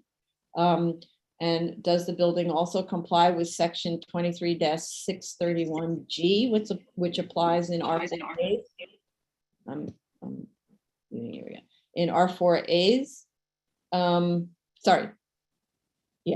The drawing shows compliance with section 23-631D and E, which do not apply in an R4A zoning district. So actually, all of the zoning references as to height and so on are incorrect. So the building may not be in compliant with what applies to an R4A. They need to provide drawing Z101 and Z102 that's referred to on drawing A8. And this is where I realized that there was another set of plans submitted on March 10th, 22. That's the set that I'm looking at, which is not a complete set. So it's missing Z101 and Z102 and building sections and floor area calculations. Those drawings exist in the void folder. So I happen to be like, what's in the void folder? Oh, those drawings that I couldn't find. So please, whenever you make a submission, submit a complete set of drawings, because I just spent all that time reviewing an incomplete set of drawings, and now I don't really know what applies. So you need to bring the drawings in, make the corrections, etc. Submit a full set of drawings. I'd like to know also, what is the area of each dwelling unit? It's not indicated. And then what is the reason for lifting the first floor above grade so that not even the first floor unit is an accessible unit, an ADA accessible unit, other than to increase the height to make the cellar, if the so-called cellar ceiling higher, but you're already excavating, so you can do that by excavating. These units are very basic, with minimal light and air provided to the bedrooms and a good deal of space wasted to circulation. I think they're actually pretty terrible units. The project might work better if the entrance were located in the middle of the building, with public area of an apartment to one side and bedrooms to the other, or even better would be a maisonette approach that splits the building into two parts, with each unit a duplex with cellar access. That would alleviate the concerns of the community board and mine as well, that you might be having a cellar unit that's pretty not unnice down below, where you're not allowed to have three unit dwellings in this zoning district. So your maximum is a 1 or 2 family house. And so if you did 2 duplexes, that would also improve the look of the building as to the street, and improve the light and air access to the bedrooms, which at the moment are relying on nasty little windows that face the side yard. Stucco, so the drawings are not consistent. When I look at the sectional detail, it looks like stucco is being applied to masonry on the cellar level. But when I look at the drawings itself, it says stucco is being applied to insulation, which is EIFS. So you need to make clear that this is a brick building with stucco on masonry, to ensure that the quality of construction is consistent with the quality of the neighborhood. Those are my comments. Yes. Vice Chair Shanda.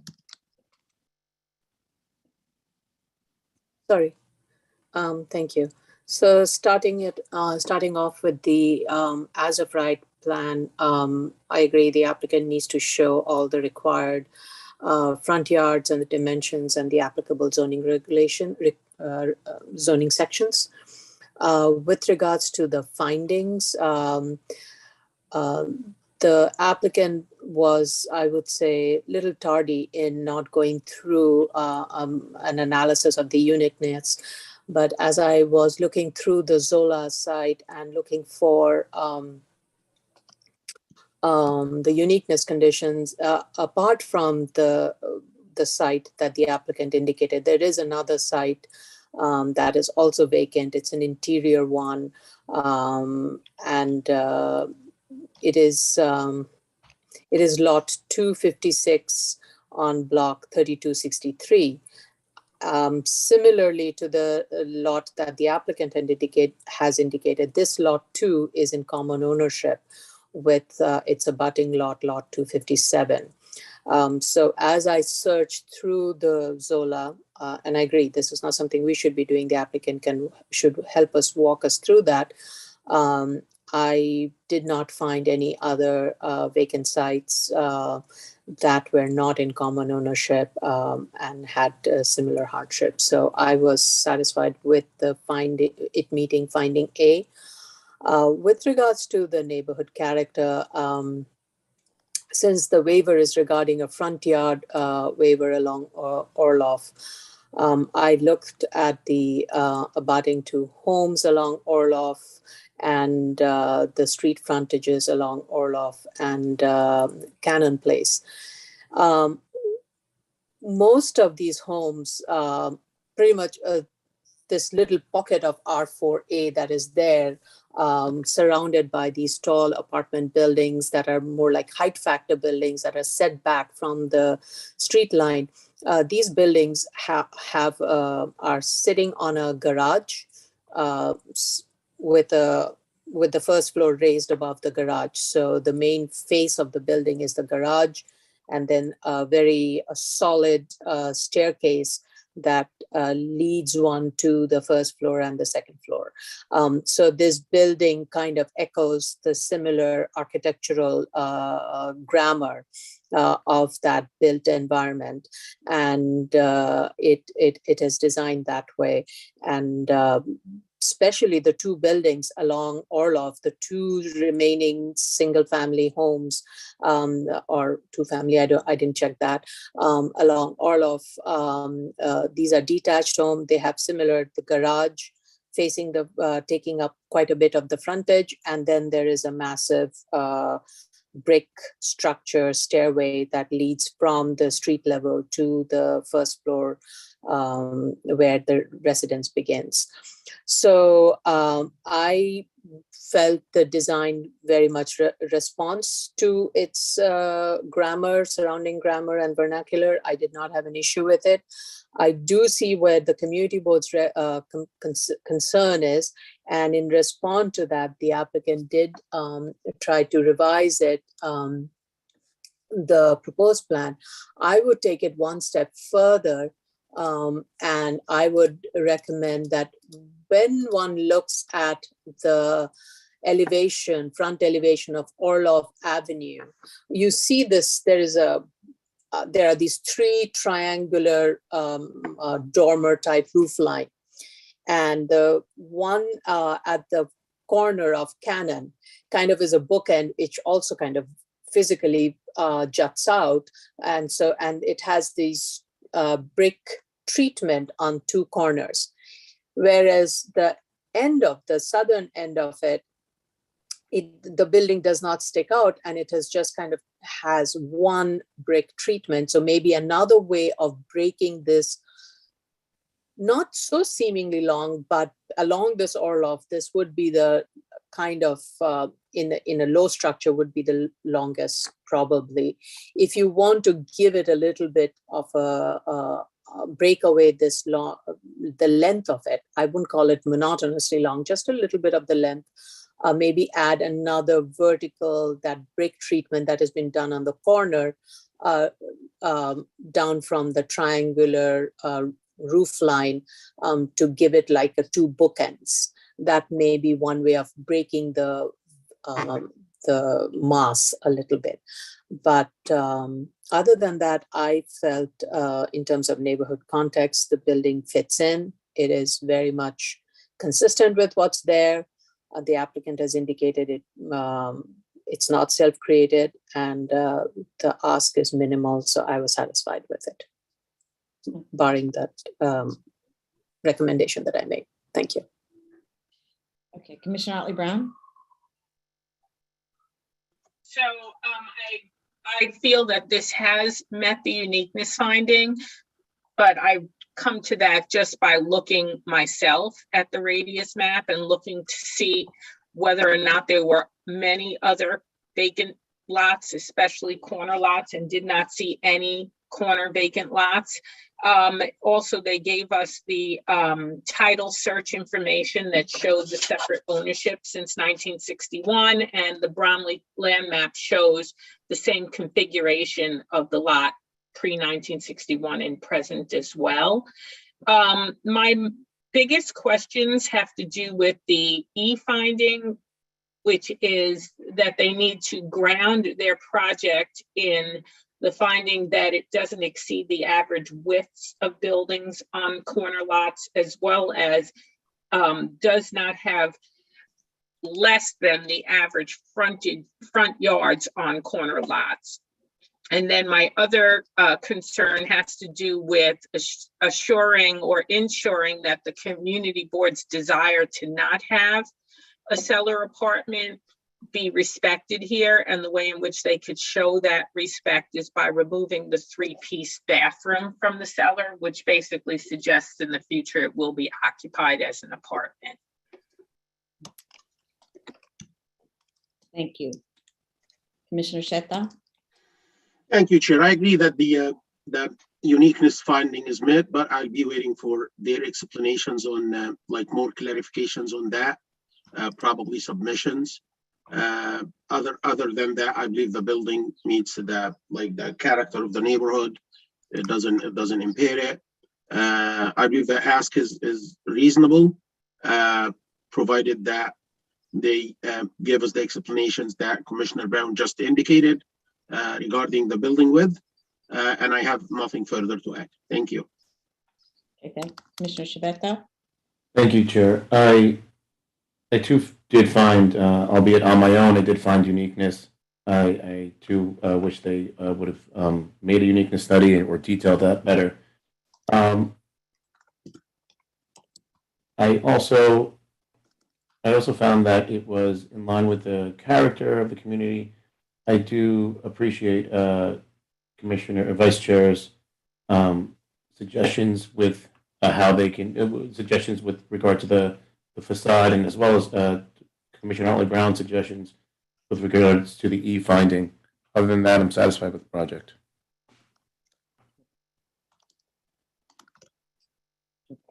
I have a question for the Vice Chair about the discussion with the garages of the adjacent properties looking like this. I'm having a little trouble with that. When we look at the adjacent properties, the adjacent ones are basically 2-story houses that sit on top of a garage that's used as a porch. And to wrap around the garage, there's kind of a grand stair that wraps up and gets you to the top of the garage to come in. The proposal is a one-dimensional, or let's say 2-dimensional. In other words, it's a flat facade that doesn't engage the garage at all. The garage sits by itself, right? And it's a flat facade that has, when I'm just looking at Orloff, it doesn't have any dimensional, or let's say 3-dimensional shifting to create that sort of apparent climb up a hill. Instead, it's just a box. So I'm not understanding the comparison between that and the 2 little houses next door. Well, I'm looking at pretty much all the houses in that R4A area, and I did use the two houses as one of the samples because that's what you visually see it, is where you see the residential portion set above a base. And that is a very common theme, and that is a uniform theme that is being applied to all of these single family or these detached homes in along Cannon Place and Orloff in the R4A, where they are sitting on a base. And whether that base is a garage or whether that's even is, in one case, it's a solid wall. It's a solid wall, and then it's sitting on a base. If you look at the other section of the Orloff a little further down, it's a solid brick base, and same thing along Cannon Avenue. So what I meant is it's very similar to the vernacular of the treatment that one sees along Orloff, where the base, you have a base which is being used for not residential purposes, but you have a base which is being used for accessory uses, and then you have the residential above. So the treatment of this is similar, and therefore I had no issues with it. Okay, all right. Okay, thank you. And I just have a question, and I think it wasn't clear to me, maybe it was clear to the other, if this is going to be both rental units or is it going to be owner occupied with a rental unit? Because typically in that case, you see the owner occupies the ground floor and has access to the cellar, which is like a family entertainment room. And the rest of the floor above is the tenants. So I just kind of wanted to know if that's the situation. And the reason I asked that is because it's a 1-bathroom unit for a 3-bedroom. So maybe allowing that other bathroom on the lower floor kind of helps with that owner-occupied unit. Yeah, but the only problem with that is there's no way to monitor the situation to ensure that it doesn't become a third bedroom, a third apartment. That's the only issue with that. It'd be nice to give them that ability to have that extra bathroom, but perhaps they should try and fit that in on the residential floor. Because otherwise it is just too easy to convert that. Plus, there's no direct connection, as far as I can see here. There is a staircase from the first floor that goes down to the cellar. And we have seen this layout. We actually No, wait, there isn't. You have to go outside to get to that staircase. no, that stair no, down the living goes room, out. from the first floor, from the first floor living room, you see a door that swings into the living room that takes you down. If you go to A5, drawing A5. I see. Yeah, okay. Yeah. So, this is not at all different from like last hearing and 2 hearings ago where we approved very similar owner occupied homes. The one that's a GCL and not approved yet, but looked at. Not that one, sorry, there's another one that we approved that was on a narrow lot. Very similar. So that's why I did not find that to be an issue. We generally put a condition saying no sleeping accommodation, a note like that. So, but I hear what you're saying, Commissioner Oakley Brown. Okay. All right. I think that's the last one. So let's take a. This 10 minutes. concludes the public review session. Yeah, thank you, Tony. So let's take a 10-minute break. Is that good? And come back at 11:50. And just I sent my hand drawing for the Hollis. I just want to make sure everyone got it. Okay, thank you. Thanks. Mhm.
everyone could come back, please.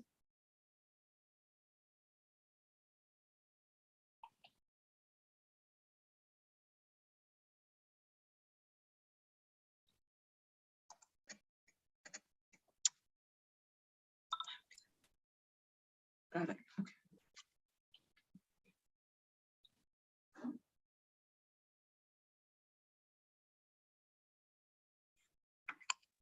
Okay. We can go back to the vote on the missing one. Oh, in Greenwich Street? Yeah, Okay.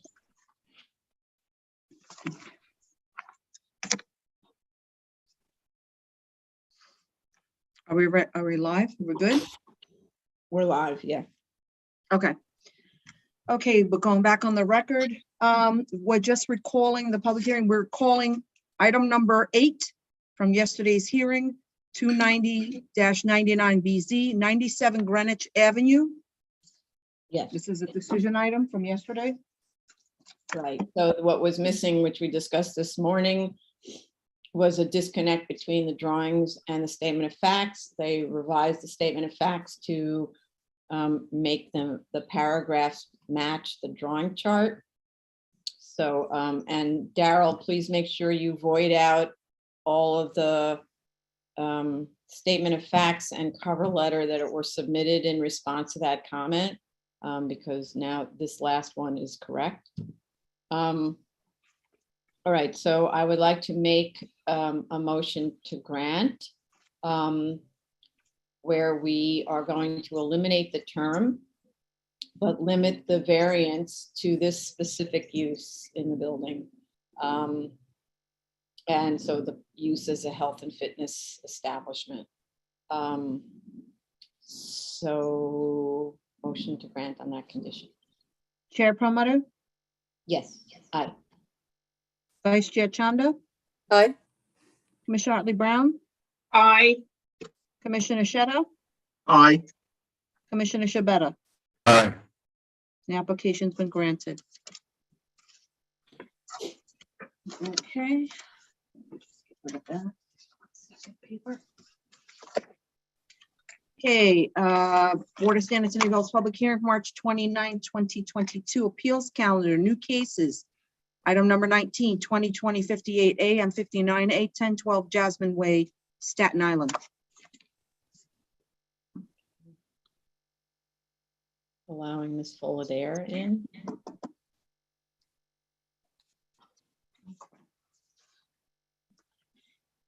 You don't have to be sworn in, Ms. Fullader.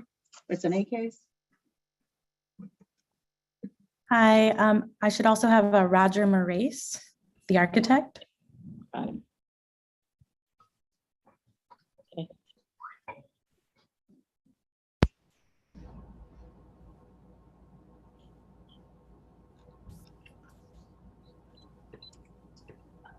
Oh, I see him. Maurice, can you accept being a panelist so that we can see you?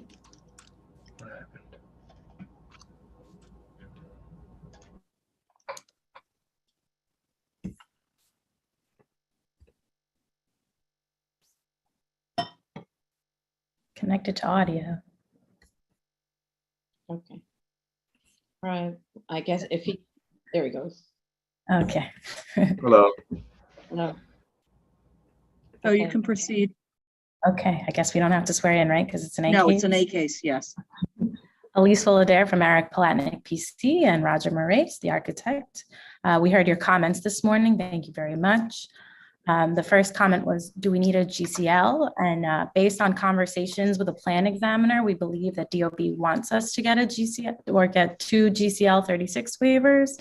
And also we believe we didn't press it because if I could read the language from the prior resolution, it said the board additionally notes that the 2 residential buildings may require a waiver of section 36 of the general city law, but such relief was not included in the subject application and thus not considered or granted by the board. So we believe that they looked at this language, and although it says may, they would like us to pursue GCL 36 applications, but So we will take we any should- suggestions by your. So in other words, we shouldn't even say may in the resolution. We shouldn't mention it at all. Yeah, so I think that they want, you know, All right. that's just whatever. what our belief is, so. We don't want to Yeah. screw anything up, obviously. No, right. I understand. But it's like, I don't remember which application name it was, but we had one where there were these long skinny lots that went all the way down to whatever frontage that was from very far away, and they allowed those without having to get a waiver. So I don't understand, but anyway. All right. Not going to say we understand either, but this is the safest route, we believe. Right. Okay. So in terms of DEP review, we actually have not responded to the DEP yet. We explained in a March 9th letter that to your board that our engineering team cannot move forward without this review, as the DEP requires a written approval from the FDNY for the access and proposed fire hydrant to be submitted with the application for an internal water main application. So we have just been notified that we have to file an application at FDNY City Planning, and we will be pursuing that after this hearing. Okay. So that might take us a few months, and once we have approval from that, we can respond to DEP in full. Mhm. Okay. And then cross driveway easement, we're more than happy to provide a cross driveway easement. Mhm. And I think that was all of your, oh, and the last is we did it, me and Roger both attended the community board meeting live, actually, and as I understood it, and I can't speak for him, but probably as he understood it, all your comments about traffic and Victory were all exactly how the community board felt at that meeting. Mhm. Okay. In other words, So I just wanted to, it's a problem generally. yeah. And they're trying to cure it with one little house at a time kind of thing. Yeah, so I just think it's the Victory Boulevard problem, so. But I don't want to speak for anyone, just that's how I interpreted it. Okay, great, thanks. So let's go to the public. So the case we are currently discussing is 2020-58A and 2020-59A. This is 1012 Jasmine Way. This is a waiver of a general city law, section 36 for 2 homes. If you wish to discuss, dial in 646-558-8656, enter the webinar ID number, which is 961-3384-0108. Press pound. You'll then ask to enter a participant ID number, which you can ignore, and press pound. Once you're in the Zoom room, press *9 to raise your hand, *6 to unmute. If you are already in the Zoom room, please raise your Zoom hand. Okay, so we'll give people some time to call in, but so the cross easement, you might as well do that as soon as possible so that our council can review it. But in terms of the turnaround with DEP and fire department, no idea. So I guess our guess, this is a guesstimate, is something like 5 months, because we're assuming it'll take a month or two for FDNY, and then we'll have to take a month or two for DEP. But that's a guess. All right. So I'll note that, but do submit so we get the cross easement out of the way. Just submit it so you can do the turnaround with council. Okay. No problem. And 5 months should be a good amount, you know. Yeah. We can go back and forth. I mean, that you can do fast-ish anyway. So I'm not going to give you a submission date on the cross easement. Just get it in as soon as you can, so it doesn't end up being dealt with at the last minute, which would be kind of a shame, right? Okay. All right. No one called in. Oh, there's one phone call. Okay. So I don't know if they just called in or not. Please, if you're interested in speaking on 10 or 12 Jasmine Way, which is 2020-58A and 2020-59A, you raise your Zoom hand with a phone number when you call in with *9. So if you want to speak on this, please raise your Zoom hand with *9. I'll give that a second to see what happens. Okay, doesn't seem like that's happening. Okay, so I'm noting 5 months to submit with respect to fire department and DEP. Okay, Thank you. thank you. Item number 2021-2A through 2021-7A. This is 99-21 Hollis Avenue, also known as 19101, 09, 13, and 19201, 05, 13 Hollis Avenue, Queens. Say General City Law, Section 35 waiver. This is Mr. Dale. Yeah.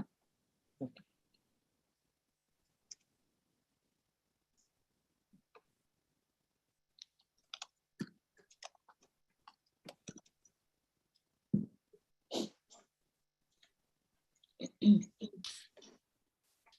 Good morning. You can proceed. There's in any case you don't have to be sworn in, Mr. No Dale. sort of thing. Okay, so good morning, everyone. We heard the comments that were made at review session. They're all very clear. I will just briefly speak to them now or just list them now. A number of the issues raised were with respect to the architect and the plans. But first, just let me start out with two initial items. First, with respect to the community board, we're happy to meet with, I think it's Community Board 12. We had been in some initial contact with the district manager, and Jolene has been helpful with that also. We just haven't been given a definitive date that we can attend, but we'll reach out with them again. And absent a meeting, we're happy to answer questions with them via email too. So we'll do what we can. We'll see what happens.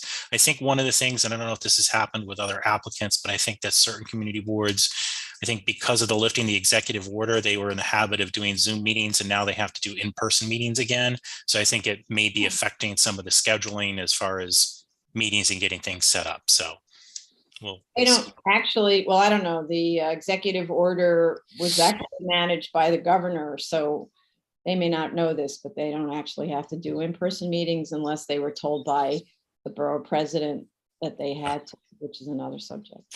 It's something we've heard. How's this? I've got a car. I've got a Zoom. I'll get to them if we can arrange something, but in short. And then it was noted, well, I'll get to this in a second. So with respect to the issues that were raised with respect to the plans, we did hear the comments were made. We'll get clarification from the architect with respect to the zoning district boundary that splits lot 1 and how it would affect any of the zoning analyses. We'll review the lot areas, make it a little clearer to make sure that they're all compliant. The vice chair, I believe, raised a question about the sidewalk, whether it's changing or not, and also then what the proposed dimensions would be for planting and sidewalk, because there may be a discrepancy between the 5x5 panels and the 4-foot width. We'll get clarification on that. We'll add the north arrow to any plans that are missing. The north arrow seems to be a pretty basic item. And then with respect to the Hollis corner, I don't know if you want to share the screen or if you just want to provide it to our office, the sketch through the project manager. We can take a look at that, but that's something we can reach out to the architect about. Oh, sure. There we go. No, because this idea that there's communications going on without public review makes me uncomfortable. So I'm glad we have that on the screen now. So you see, that's right. You see, it's just coming into the property line more to keep the width of the sidewalk consistent all the way to the corner. So I guess I'm not quite sure what we're looking at here. Perhaps there is a north arrow on this plan at least, but maybe not other plans. So this is the last lot on the corner of Hollis and 100th. If that's This is lot 46. Okay. So it has frontage on Hollis and 100th. And the red line is the proposed sidewalk width that you have submitted. Okay. The yellow is the sidewalk, and my recommendation is shown in the black pencil line, which basically is extending the lot line. That is the dimension which says 35.68. That line length, kind of just extending that out, and then tapering it down to 100. So this way, the sidewalk shifts a little bit in from the curb, allows for a little bit more of a green buffer along Hollis Avenue, and it allows for a much better approach to that intersection. So in It short, doesn't have to be exact, but what I'm trying to get at, it gets kind of, it puts the pedestrian right at the intersection without giving it a little buffer. So I'm trying to see how that can be improved. so in short, if we move the angle of the lot to the east and start its southward trajectory further to the east, it allows the sidewalk to remain more consistent for the frontage of the home and creates less of an abrupt stop at the Hollis corner. That's Well put. okay. Yeah. I will I- pass it and I on to the think- architect. Yeah. I think this goes hand in hand with, what might be there as the existing sidewalk, but even so, if they've got the BPP, how's this? I understand very clearly. I think it's a great suggestion. I'll pass it on to the parties who are better served to know what they can do as far as architects and engineers. Yeah, and I don't know what DOT's requirements are and other things. Sure. So that's for you to look into and see if it's possible. Okay. And just to confirm, that's been shared for the public, but we can get a copy of that sent to us from the project manager, I hope. Yes. Okay, great. But what I wanted to say is I just took a picture of it. We could show it again and you can take a picture with your camera. I just did that. I'm emailing it right now, Mr. Dale. Oh, he's emailing it. Okay. That's perfect. Asking me to take a screenshot from Zoom. We don't want to delay the hearing that long. So No, actually, I just did it with my camera. I oh, photographed. put the phone up there. Okay. I All go right. like- I'll look for the PDF, but how's this? I'll have the phone ready next time. Yeah, okay. Okay. With respect to the various agency reviews, we did receive DEB comments. Just so the board is aware, we have been working to address DEB comments. There was one key comment. DEP referenced a water main that was a different dimension and different location than the surveyor that had put on the survey. So they've actually retained the surveyor to go back out to the site to confirm this, to get clear information for DEP. Once we have that survey information updated, then we can revise the plans and provide the dimensions that DEP wanted. Just in summary, DEP wanted more clarity on the distance from various utilities to the lot lines, but also was hoping to have one complete site plan showing this information. We'll work on that once the survey information is complete. If we do receive any comments from the Department of Transportation or Fire Department, we'll respond accordingly. I think that those were the core comments that were there. So primarily it's for our purposes, waiting on the survey so we can respond to DEP, but then also reviewing these plan items that were raised with respect to zoning and possible sidewalk redesign. Yes, thank you. Okay, let's go to the public. So bring the screen up. So the case we are currently discussing is calendar number 2021-2A through 2021-7A. This is Hollis Avenue in Queens. This is a waiver of General City Law, Section 35. Should you wish to join in to discuss, you can dial 646-558-8656. You enter the webinar ID number, which is 961-3384-0108, and press pound. You will then be instructed to enter the participant ID number, which you do not have to address, and just press pound. Once you're in the Zoom rooms, press *9 to raise your hand, *6 to unmute. If you're already in the Zoom room, please raise your Zoom hand. And so again, for that one call or last three digits, 484, if they're calling about 2021-2A through 2021-7A, you raise your hand by *9 on your phone. Okay, so Mr. Dale, how much time to respond? I understand it's hard to know about DEP, but at least to turn around the responses to commissioner comments. Right. I would Oh. say. Madam Chair, Fire Department has comment. Oh, sorry, I didn't see. I'm sorry. Chief Daly, go ahead. Yeah, thank you. Sorry, Madam Todd. Chair. Well, it's okay. I do have a question. You had made comments about fire department review. I mean, these are lots front on Hollis Avenue, which is an 80-foot wide street. So we don't have to comment on this application, or do we Okay. need to? Well, And they're going to build the houses. so this is a reduction in the, the street widening. which allows for whatever it is. Without going to the site plan, I don't know what it is. But so there was a street widening line to make Hollis even wider than it currently is. So that's the issue. Is there an objection to, you know, essentially preventing that widening from happening, which was a DOT proposal whenever it was back in some kind of a day. And so you may not need to, and in which case we just have a note from you that no comment, right? Okay, no problem. I'll submit that, a letter of no comment then. Okay, Thank you, Madam Chair. sure. Okay, back to Mr. Dale. How much? Sure. So timing wise, I think it might take a little bit longer, a couple of weeks for the surveyor to complete what they're doing so we can get back to DP and then DP to review. We can be flexible with the board's schedule. I would say for our purposes, just in office, we could likely respond within 4 weeks. But if you want to provide a little bit of buffer, so maybe the next hearing's the last hearing, we could extend it a little longer. So I would say a minimum 4 weeks, but we could be flexible if the board wants to push it back a little bit to ensure agency review. So do you want to say 8 weeks to allow DEP, or is that too much of a push? Sure. I think that's, you know what, that's fine, because I think in that instance, then we're going to be hopefully solid enough that should everyone be satisfied, the hearing could be closed.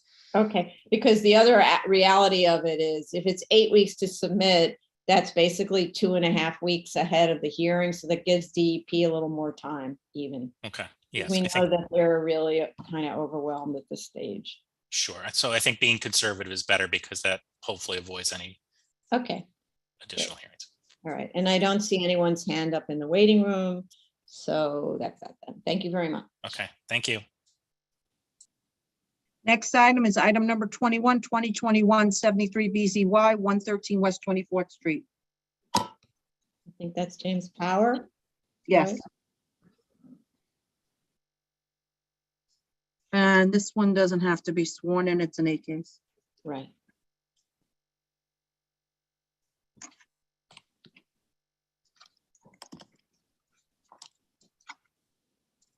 And if you could accept panelist, Mr. Power, so we can see you.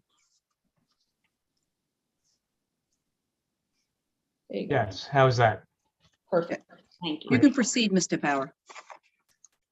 Good afternoon, Jim Power from Kramer Levin on behalf of the applicant. I believe the only question during review session was from the chair regarding the effect of the executive orders. We were in touch with BSA's counsel's office last year about their effect, and I believe our application reflects the consensus view of all of the involved city agencies. I would also mention that the project actually obtained a TCO in December after our application was filed, and we're now on our second TCO. We were considering withdrawing this application as moot, but we decided to proceed with it just to make sure that we don't have any issues in advance of final certificate of occupancy. Okay, but actually, I believe 4211 applies to you as well, and the TCO is all you need.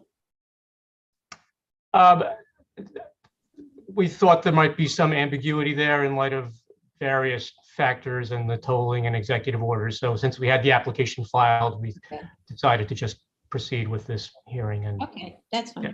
Okay. Yeah. All right then. Any questions, comments from the commissioners? Okay, let's go to the public then.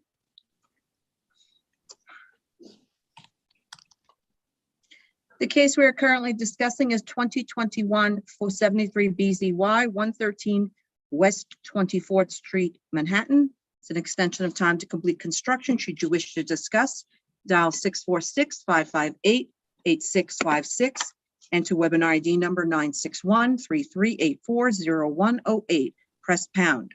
You will then be instructed to enter a participant ID number, which you do not have to do, and just press pound. Once you're in the Zoom room, you can press *9 to raise your hand, *6 to unmute on your phone to speak. If you are already in the Zoom room, please press your Zoom hand. Sorry. Okay. So again, I note there's a, sorry to be repetitive, but there's a person who called in. So I want to make sure that that person knows that they can raise their Zoom hand on this with *9 if they'd like to speak on this application for 113 West 24th Street. Okay. All right, then. So I don't think there are any open questions or issues. I just want to give it a second for the public. And after that, I'd like to make a motion to close. If I understand it correctly, this is really belt and suspenders on this. Can't be too careful, right? That's So correct. for a 43-story building, one must be careful. Right. Okay, so I'd like to make a motion to close then. Chair Promoter, Aye. Vice Chair Chanda, Aye. Commissioner Otley Brown, Aye. Commissioner Sheta, Aye. Commissioner Shabeta. Aye. Thank you. Thank you. Thank you. Item number 22, 2022 6BZY 55 Gansevoort Street, Manhattan. Whose case is this one? This is Mitch Oh, Corby and Robert Hilberman. Suka is raising his hand. Mark Matsuka. He might be the architect. I don't know. I don't know. Or the owner. Is there anyone else raising their hand? I don't see any other hands up. Their names I don't recognize in the. There should be, I don't know, Mitch Corby, Robert Hilberman. Oh, there he is. He just joined. Okay. Yeah. Okay. Got it.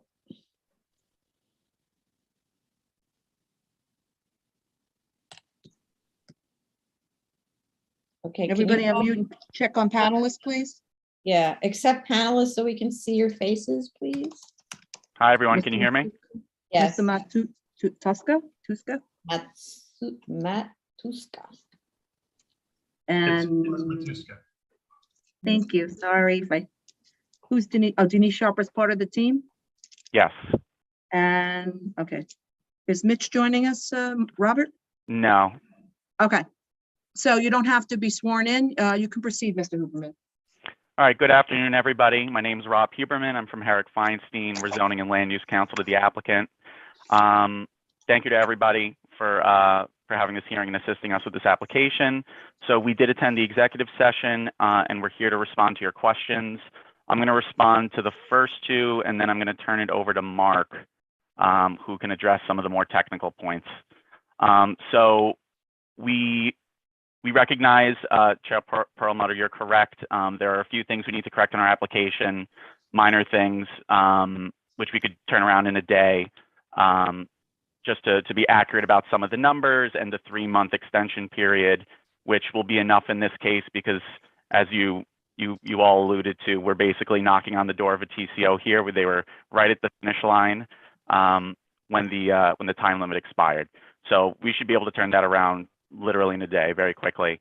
Regarding the Wait, wait, before you Robert. go on with this, because the last application worked on the theory of belt and suspenders. I want to make sure you're doing the same.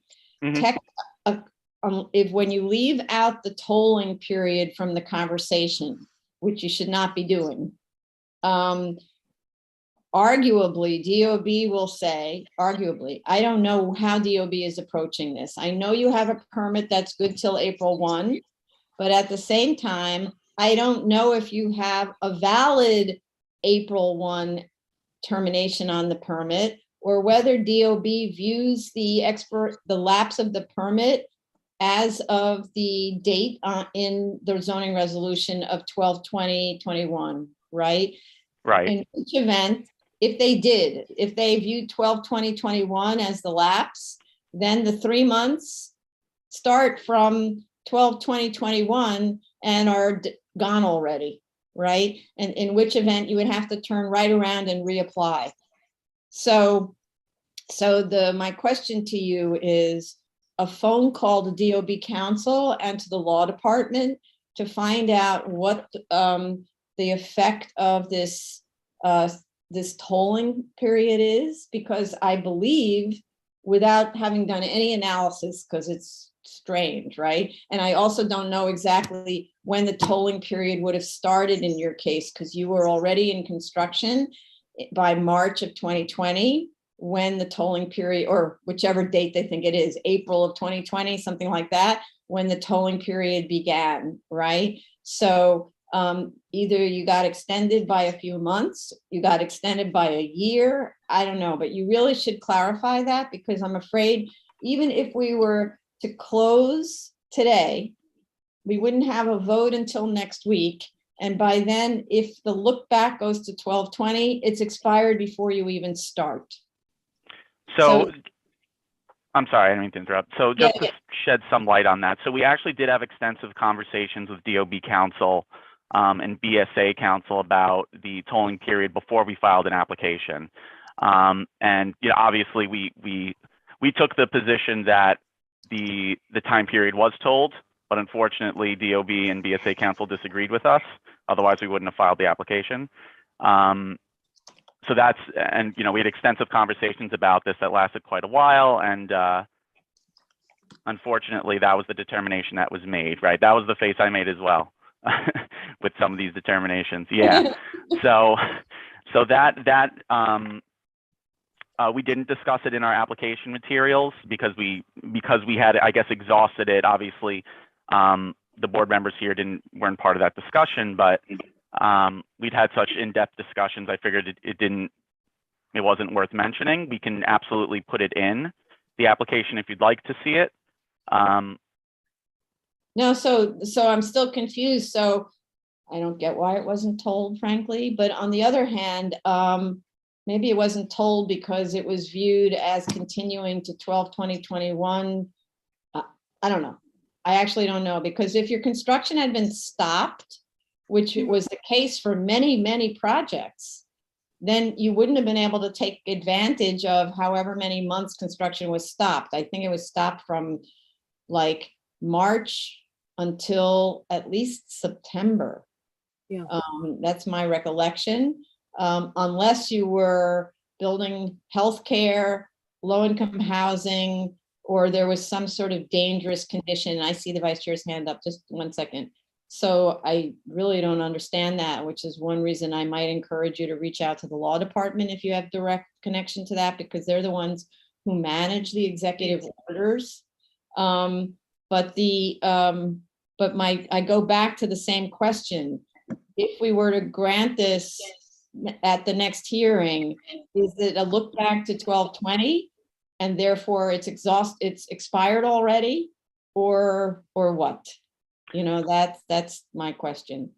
Yeah, Vice Chair, go ahead. Yeah, I'm actually kind of surprised by that determination of BS and DOB. And let's say if that's what stands, and I strongly recommend what Madam Chair is saying, is talk to the law department about it, get clarification, it's in your benefit. Should it revert back to them all agreeing on the same thing, it would be good to have it in your documentation so that if you have to come back, it lays out the reason as to why you had to go down this path. Yeah. And the discussion with BS. I hope it can be reverted.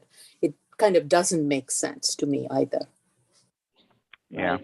I'm not sure you can lay out why it was denied if you don't understand why it was denied. Tony, can you mute yourself, please? There's reverberation. Thanks. Sorry. So that's a little hard to explain. I don't know why, but it was, and I'll explain why it was, but I can't because I don't understand. Now we felt because the construction and everything was so close to being finished, I didn't want to kind of muddle the waters by going down that road. That's why we made it as straightforward as we did. Right. Maybe too straightforward. The problem was your assumption that we could grant you a 1 year, 2 consecutive 1 years, or 1 or 2 year extensions. We can't. So you don't get the kind of belt and suspenders that the previous application gets. Right. Unless, you know, tomorrow you file under 11332B. So I think the question that you're alluding to is, when would the 3 months start from, right? The extension. And my understanding was that, and I think we're gonna have to check on it, but my understanding is that it would not be from December 20th. It would be from whenever this extension was approved.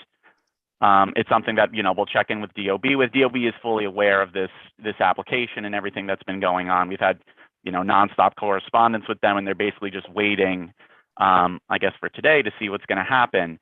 But everybody, on the private side, on our side, and on DOB side is pretty much ready to go here in anticipation of this. I mean, on that point, I don't know if I have that much to say right now. I mean, I know you had technical questions, and Mark and Denise are here to help with those. I'll just very, very quickly. I'm sorry. Were you going to ask another question? No, go ahead. Oh, okay. Just very quickly to lay out the questions that were asked at executive session. How much work still needs to be done? Has any work continued since December 20th? And can we point you guys to any proof of sign off? So I've spoken to Mark about all these points. Mark, I think you just have to take yourself off mute and you could just kind of run through them real quickly. And identify yourself, please, Mr. Matsuka. My name is Mark Matuska. I'm the architect of record for 55 Gansevoort, the project in question. As far as work to complete, we are substantially complete. We were in the process of obtaining the TCO when the permit lapsed on December 20th. As far as remaining work, we're limited to finish work, a small amount of electrical, and commissioning of equipment and furniture, FF&E. Regarding the proof of sign off, if you look at page 4 of your Exhibit C, which is the required items for Department of Buildings, you can see on the last 3 items of of page 4, temp construction sign off occurred on December 17th, and the plumbing sign offs occurred on December 21st, which the plumbing sign off being the last major item required prior to TCO. Really, it's quality control, and then the TCO should have been issued. But unfortunately, we were held up by this zoning issue. By what zoning? Oh, in other words, you're needing this to vest, in other words. Yes, we appealed to Commissioner Rain at Department of Buildings to issue the TCO, considering we were really about 12 hours late. But unfortunately, we've been brought to this point because they've refused to issue it up to this point. Okay, so when you're talking about December, does that mean you haven't been able to do work since, even though you have a valid permit? The permit was put on hold. We have ceased construction. We have continued to fabricate and deliver materials to the site, but there's been no construction work going on site. Since December? Since we have obtained a TCO for the cellar and 1 because they are related to the restaurant and not the hotel.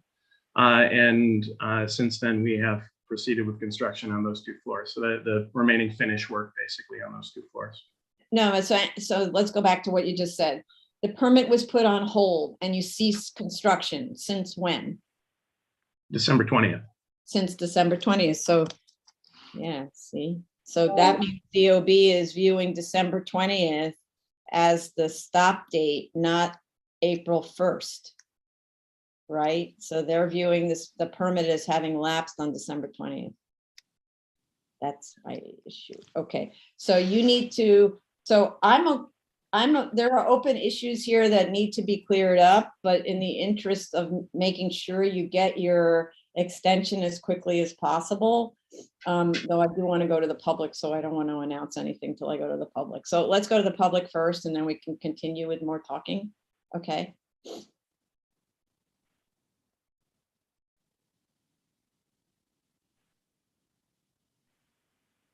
Sorry. 2022 6 BZY 55 Gansevoort Street. If you wish to discuss, 646-558-8656. Enter the webinar ID number is 961-3384-0108. Press pound. You will ask to enter the participant ID number, which you can ignore, and just press pound. Once you're in the Zoom room, you can press *9 to raise your hand, *6 to unmute. If you're already in the Zoom room, please raise your Zoom hands. Okay, so while we wait to see if anyone calls in on this, I just want to go back to what we were talking about before. So I'd be okay to close this so that we could vote on it at the next hearing, as long as you clear up those open issues about when does your extension period continue from? Because if you find out by a phone call today that it continues from December 20th, you need to file an 11332B application now. Okay, so, Understood. right. And, you know, another way, but it's maybe more work because you've already done this work. I don't know, it might be a statutory vesting, which then we could give you more time, but under the statute here, what is 11332B? Oh, no, that allows us to give you a year, actually. Right. That's a much better one. Okay, so, yeah, for a year, I think 2 consecutive, so that would be more than enough for you. Okay. So then, did you have anything else you wanted to add? No, nothing on our part. I agree with what you said. If you're all willing to close today, we can do the follow-up. We'll resubmit the statement of facts, but we'll get right on the timing issue. Hopefully it's not an issue.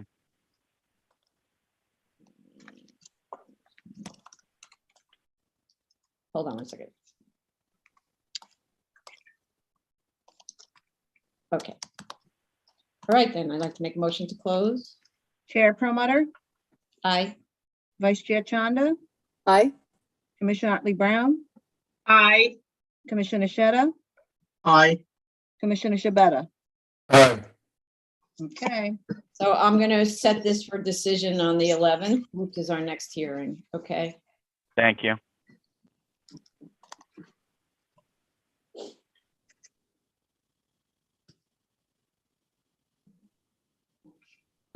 zoning calendar, continued hearing items, item number 23, 2017-262 BZ, 18 Stanwick Street, Brooklyn. Oh, there it is. You're the only one here, Todd? I am. Good afternoon. I stayed in here to make it faster to join. Okay. Do you affirm to tell, raise your right hand, do you affirm to tell the truth, the whole truth, and nothing but the truth in your testimony before this board, and to respond honestly to board member questions? I do affirm. So we did attend review session and heard the comments that were raised. Specifically with Uh-oh, you just muted yourself. I did not mute myself. Someone else did. Oh, but you want me to mute myself? Is that what it is? They were trying to mute me? Maybe.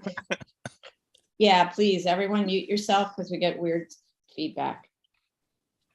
Okay, so just to continue, we did listen to the review session. We were happy to incorporate the designs that were suggested, especially the interior waste area, which I think is a great idea. The key outstanding issue is the seeker and the environmental assessment statement. It was submitted this morning. Just to confirm, this follows up a submission that we had made. The property owners retained an environmental consultant to revamp and redo and respond to everything. With respect to the hazardous analysis and the noise analysis, there were older analyses that were submitted, but they're in the process of updating those because this application had a bit of a life. So they want to update it to current information. So we just wanted to get the EAS in to confirm to the board that this was, active and in progress, and the consultants are currently working on those other responses right now. We'll reach out. Should we reach out to Jella just to confirm? As far as like the preferred, whether I don't know what's best for the board to hold the EAS that we submitted until we get these other 2 studies in, or to submit the EAS and wait for comments. We're happy to do whatever, and we have an environmental consultant who's ready to respond. We just want to do it in the best and most efficient way possible. Okay. Jella, go ahead. I would just like some clarification. I do see the EAS that was submitted. It looks like the short form with the, maps and images and things like that attached to it, but I'm not seeing any assessments. So are you saying that previous assessments for hazmat, air quality, noise, historic and cultural resources should be used? I need to send something to the agencies. For hazardous materials, usually there's an assessment attached, a narrative, and then there's a phase 1 report that's separate. Okay. I would say this is that we do have a new consultant who's involved, and the EAS was completed just because we wanted to provide confirmation that it was being addressed. There was back in 2019 a noise study and some of these specific analyses that were submitted, but I don't think they were incorporated into the original EAS. What's happening right now as a consultant is reviewing those old analyses to update them to 2022 information and can append them to the EAS. What I would say is it seems, based on your comment, that the best thing we should do is, even though we submitted this to the record, that the board would hold off forwarding this to DEP until we can append the additional analyses to this form, so a complete document can be sent to DEP. I think that's. Yeah, I would like to have a complete document sent to them, because I do see the noise study from 2020. It's dated that we received it September 20th, 2020. Okay. But you said, I'm sorry, September 10th, 2020. But you said this is being updated. So this is what we'll do, is that when the hearing is complete, we'll reach out to the property owner and the environmental consultant to try and get a timing. What we'll do is we will update the basic EAS form that's been submitted with all of the analyses, so that document could be sent to DEP. Okay.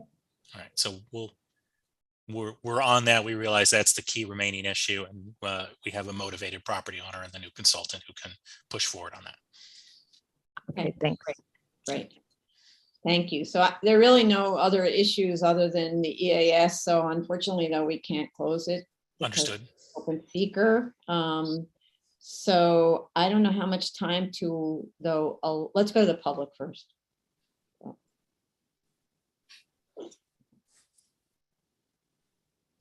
So the case we're currently discussing is 2017-262 BZ, 18 Stanwyck Street in Brooklyn.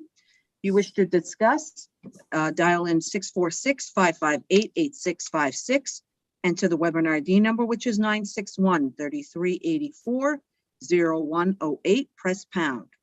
You will then be instructed to enter the participant ID number, which you can ignore, and just press pound. Once you're in the Zoom room, you can press *9 to raise your hand, *6 to unmute to speak, and if you are in the Zoom room already, raise your Zoom hand. Okay, so thanks.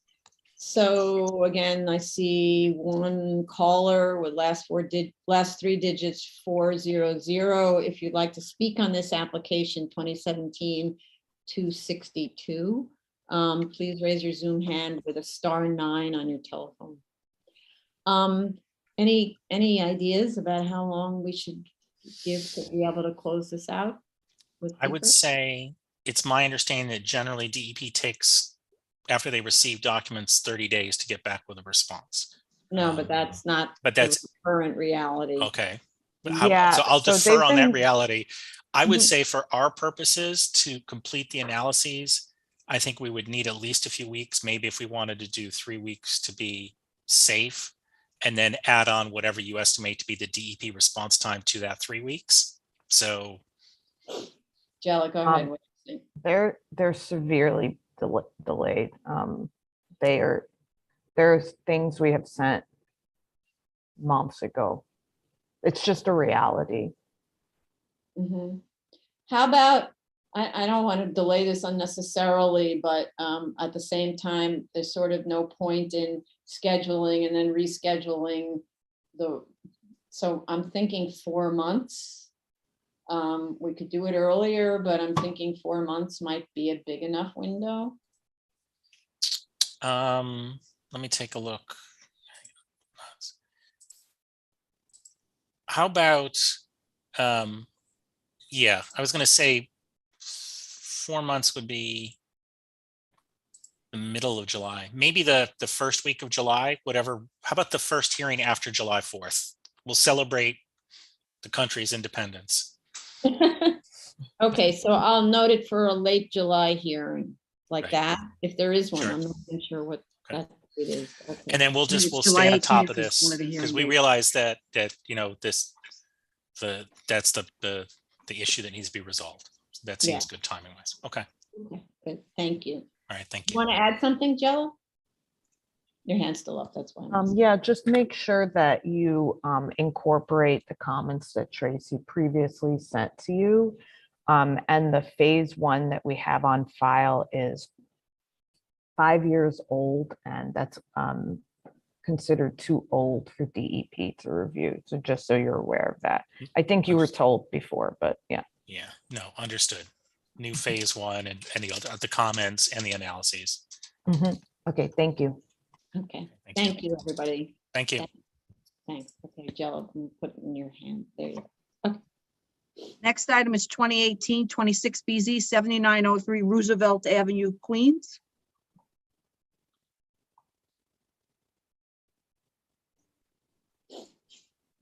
Okay.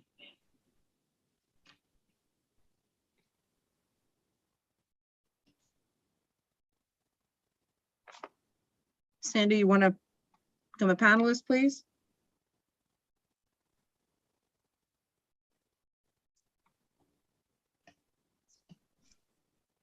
Good afternoon.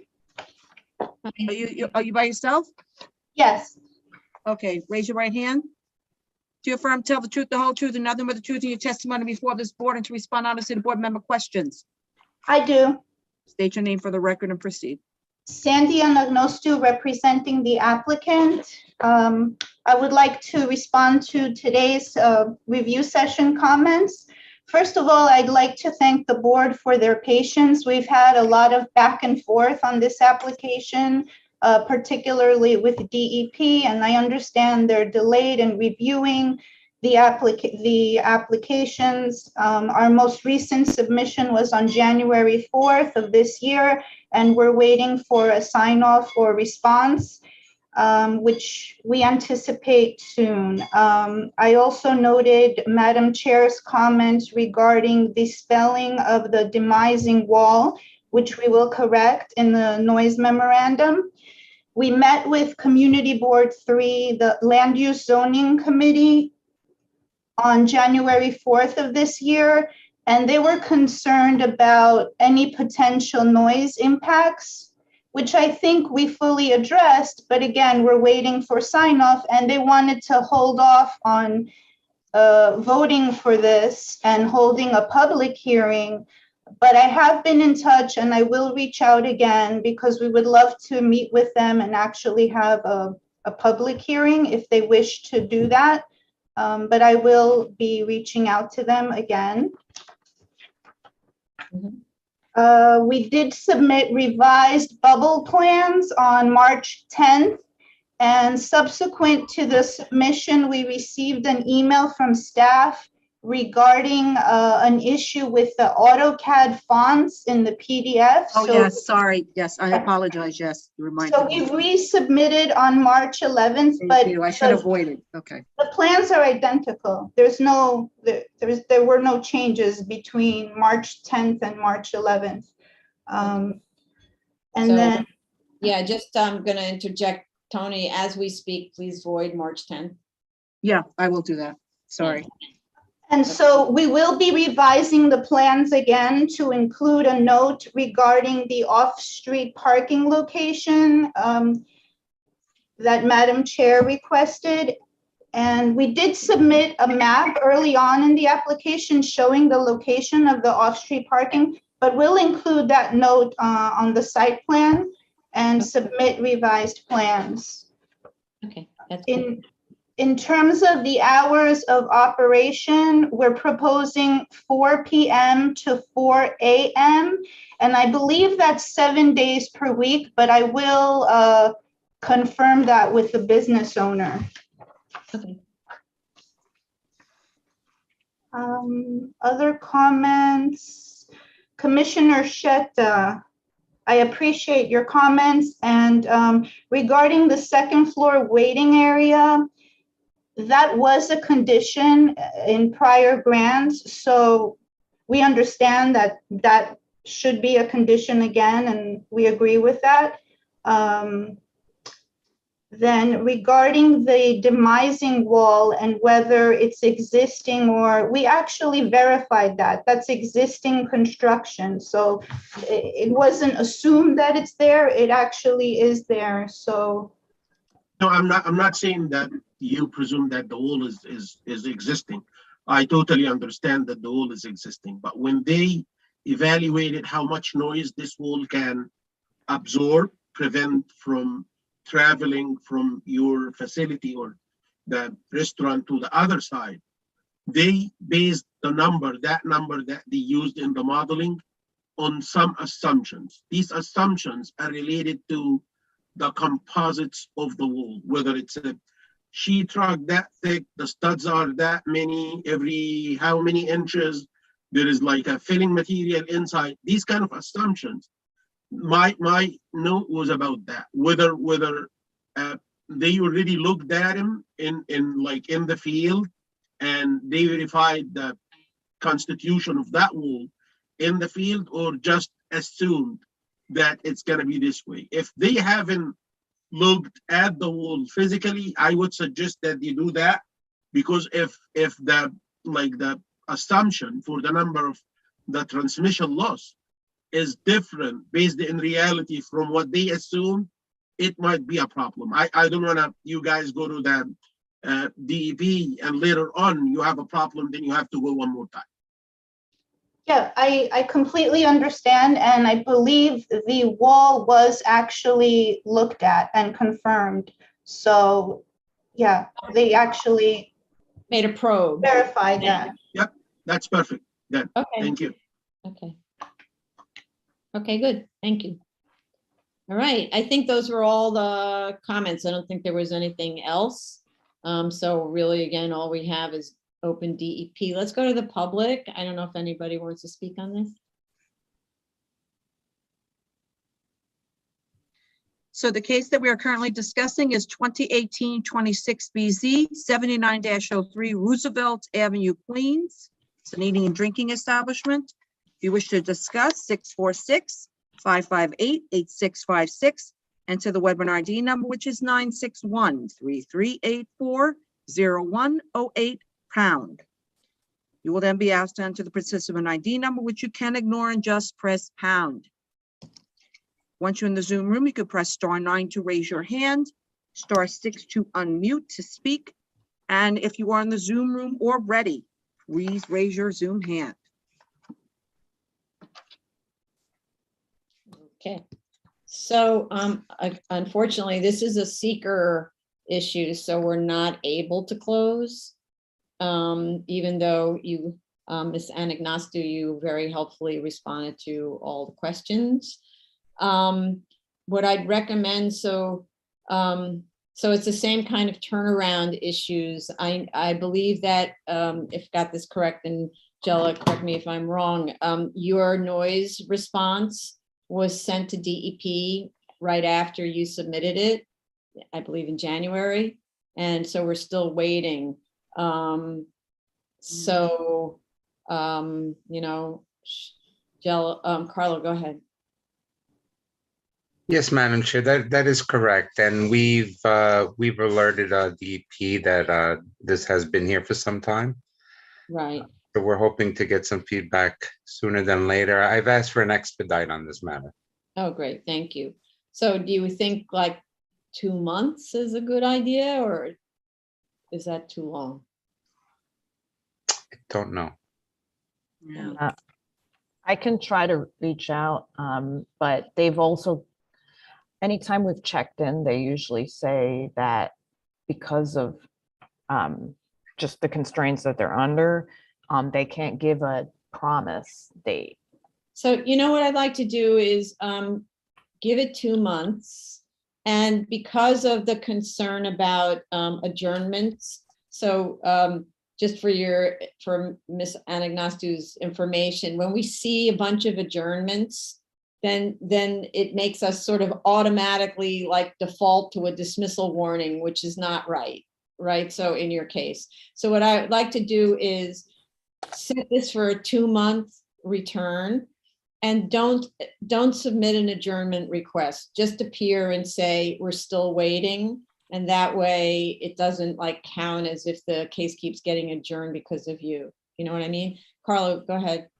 Yes, and Angela and myself will reach out to DEP tomorrow, just specific to this matter.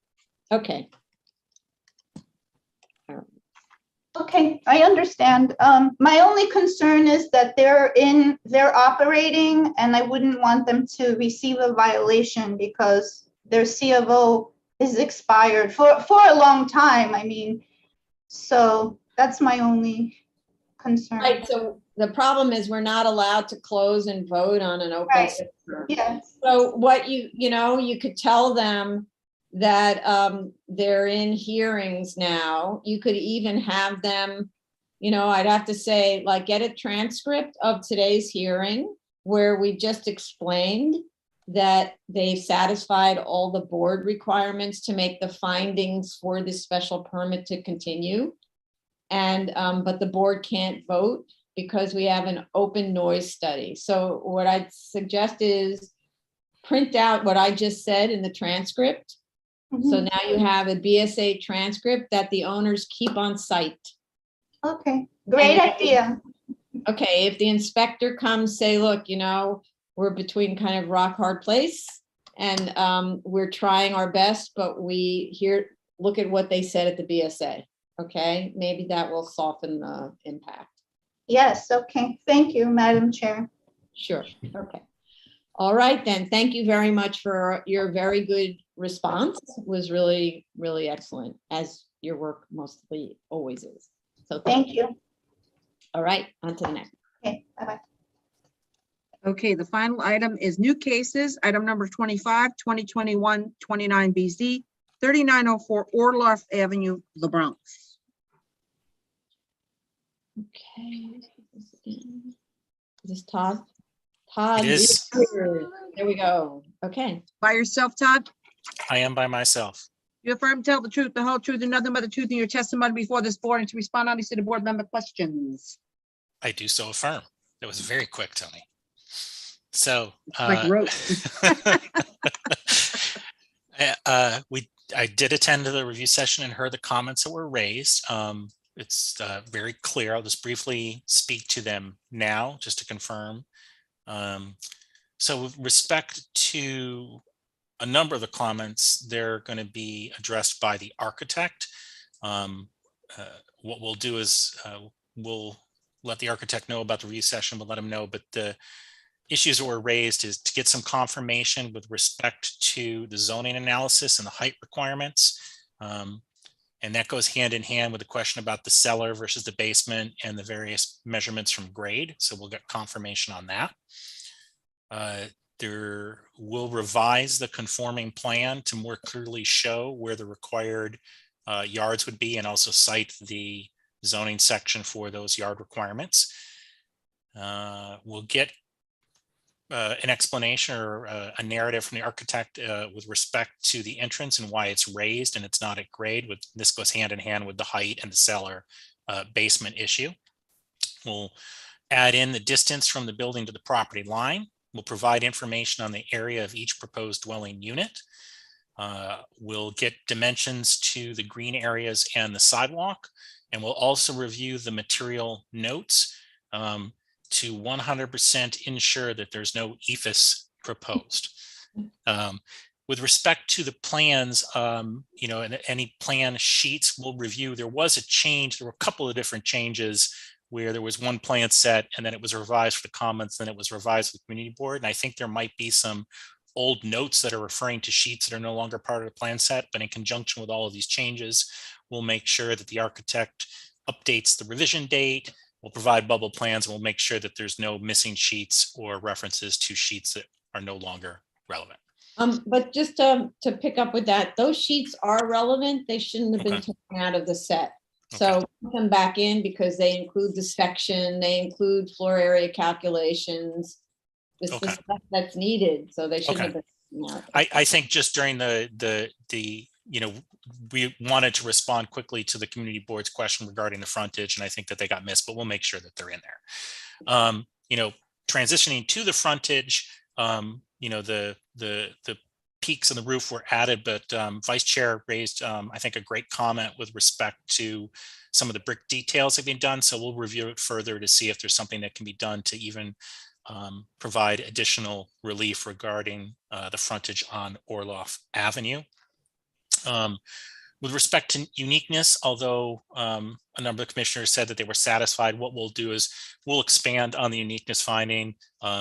Admittedly, we just included the radius because it really is, unlike so many of these applications we have where there are a number of vacant sites, like for example, Stanwix, which was just heard, they're really, this is an odd shaped lot. And there are a limited number of vacant parcels, but we'll expand the statement to more clearly address uniqueness, just to supplement what a number of the commissioners are already satisfied with.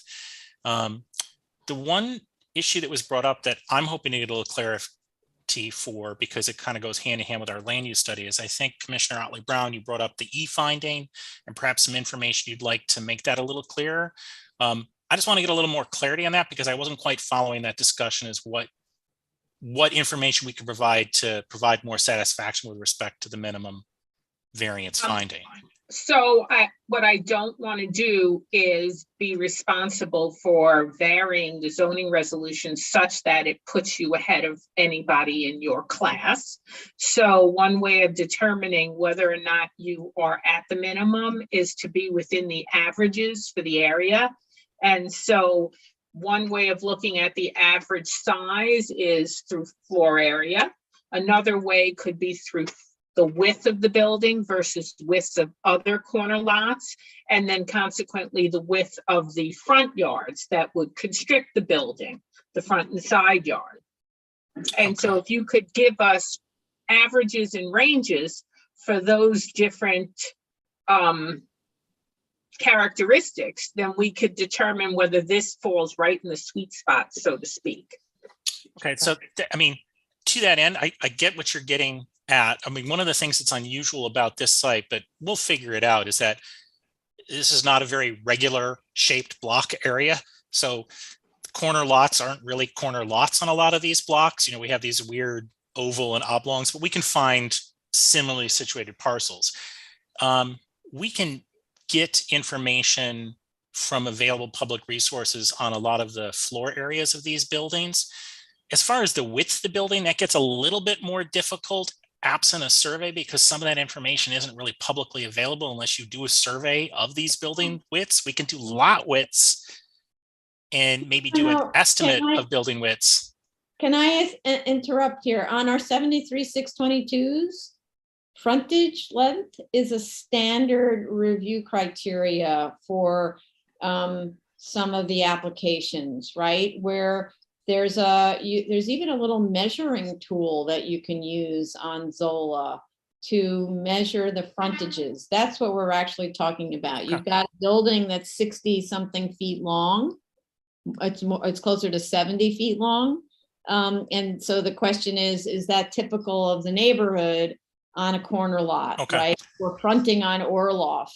I think you could probably even do that with what I call figure ground study on Zola. Instead of having it a 3D image, you turn it into a 2D image where you see the actual lengths of the building. You know that your building, there's some dimensions you just know, for instance, a lot is 100 feet. So you can move that little 100-foot line around and estimate even how long the frontages are. It's actually would be pretty easy to do in this site. Thanks for that. You clarify what I was concerned about, is that if the board is satisfied with us using Zola as a resource and these estimates, 100% we can provide that information. It's just, not to be too attorney, but Zola is different than an exact survey. And so if you're holding us to estimates based on the information that's there, 100% will provide that information. We just didn't want to have a situation where we'd have to go out and do like very specific surveys of these buildings. Okay, the Zola analysis, great, we'll provide that finding. Thank you for the clarity. Okay. Perfect. And that goes for the same issue with the front yards. So on all this, on all of the little applications, I say little as in small houses on skinny lots on corners, they always give us comparative front yard and side yard studies when they're looking for waivers of those things. In your case, it's only a front yard study. So it's again doing the same thing. You're sort of walking around in the neighborhood, looking at corner lots and looking to see what kind of frontage you've got, most importantly on Orloff, right? Because Orloff is and then, because for argument's sake, let's just to take this to the next place. Let's just say Orloff is presenting that no houses are right up against the property line. So you're really creating an anomaly. So then we might say, not sure if the other board members would agree, but then we might say, well, then you really should push the building back a little bit because it's too narrow to reduce in width. It's only like 15 feet wide, but you should push the building back a little bit closer to the adjoining property, and then we'd waive also, for example, the side yard, but that would then make the building more consistent with what's going on Orloff. Just to throw out an idea. I know we've done that in the past, but with understanding that the building can't possibly get skinnier because then it's a bowling alley, right? So right, because the building is like 15 feet, if I got it. No, I understand what you're saying. One of the issues we run into here is that area, which is to the west, is designed for one of the accessory parking spots. So there is a minimum width we would need for a vehicle. So if there were concerns about the lot line development on Orloff, it would merit then, or would require, a reconsideration of where the parking spaces could be, because we're limited into how far to the west we can pinch based on the driveway that's there. No. I think you're misunderstanding what I mean.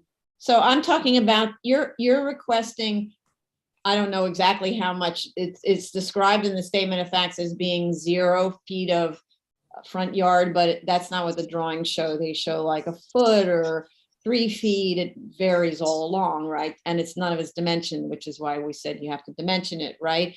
But for argument's sake, if you look at Orloff, and Orloff has consistently deep front yards, and this is the only place on the entire frontage of Orloff. I don't know the answer because I'm not looking also at figure ground.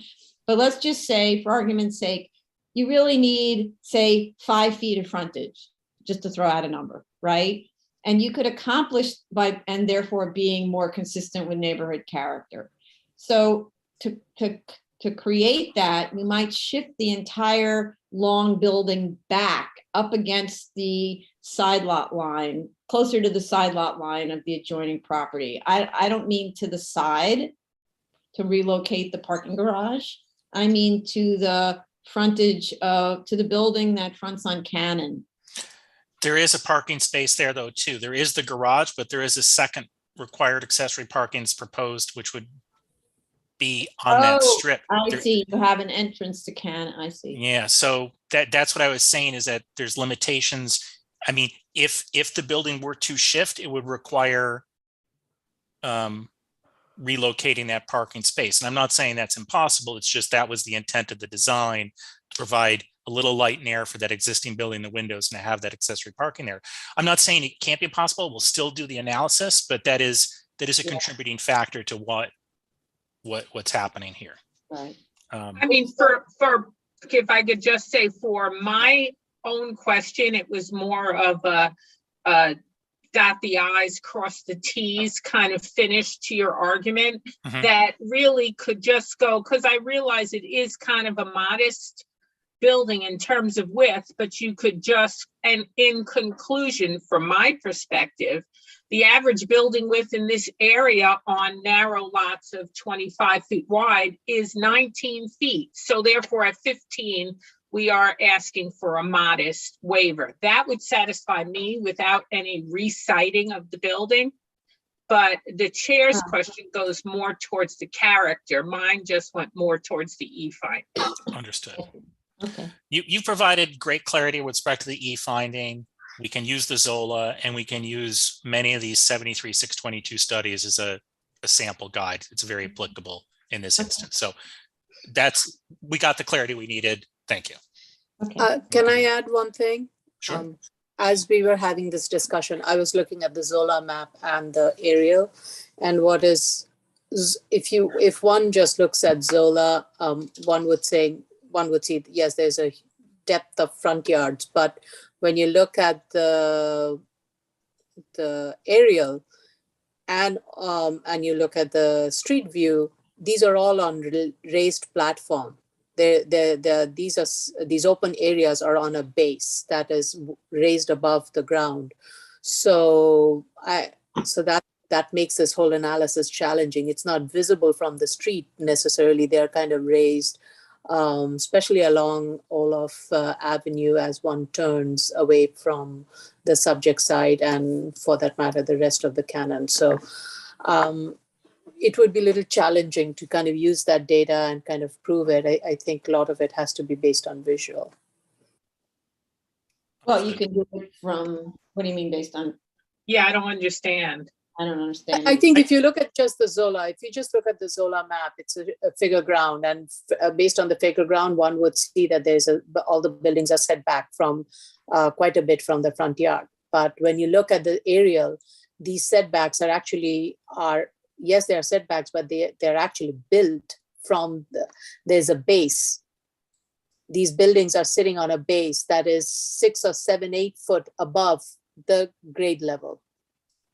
So I was going to say, to supplement what the vice chair is saying, is that if you look purely at the Zola map and the building outlines that are listed, it makes it appear as if certain buildings have extensive front yards. However, if you're actually looking at it, they have these large brick stairways, retaining walls, garages that are actually in what would be the front yard. So the Zola map does not equate to what the common person would see standing on the street. Exactly. So when you look at the Google Street View and the aerial, it actually, you are walking, in some of these cases, you're walking along a wall.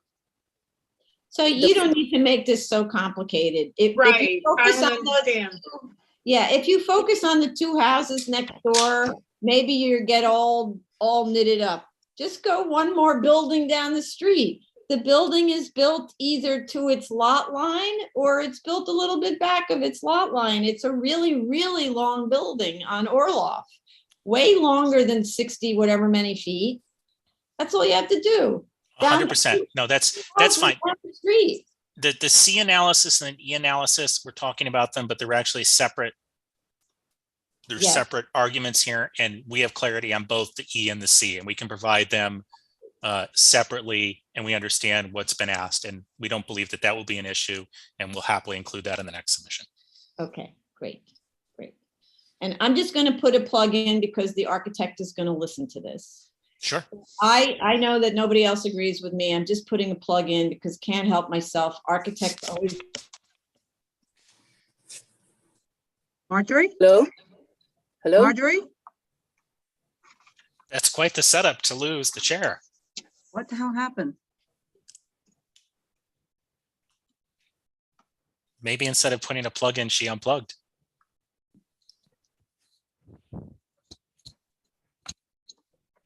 I just texted her.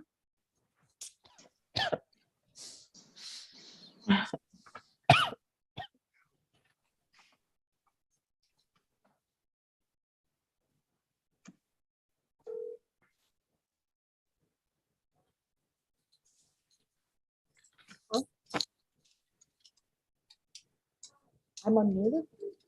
Oh my goodness, I didn't know that.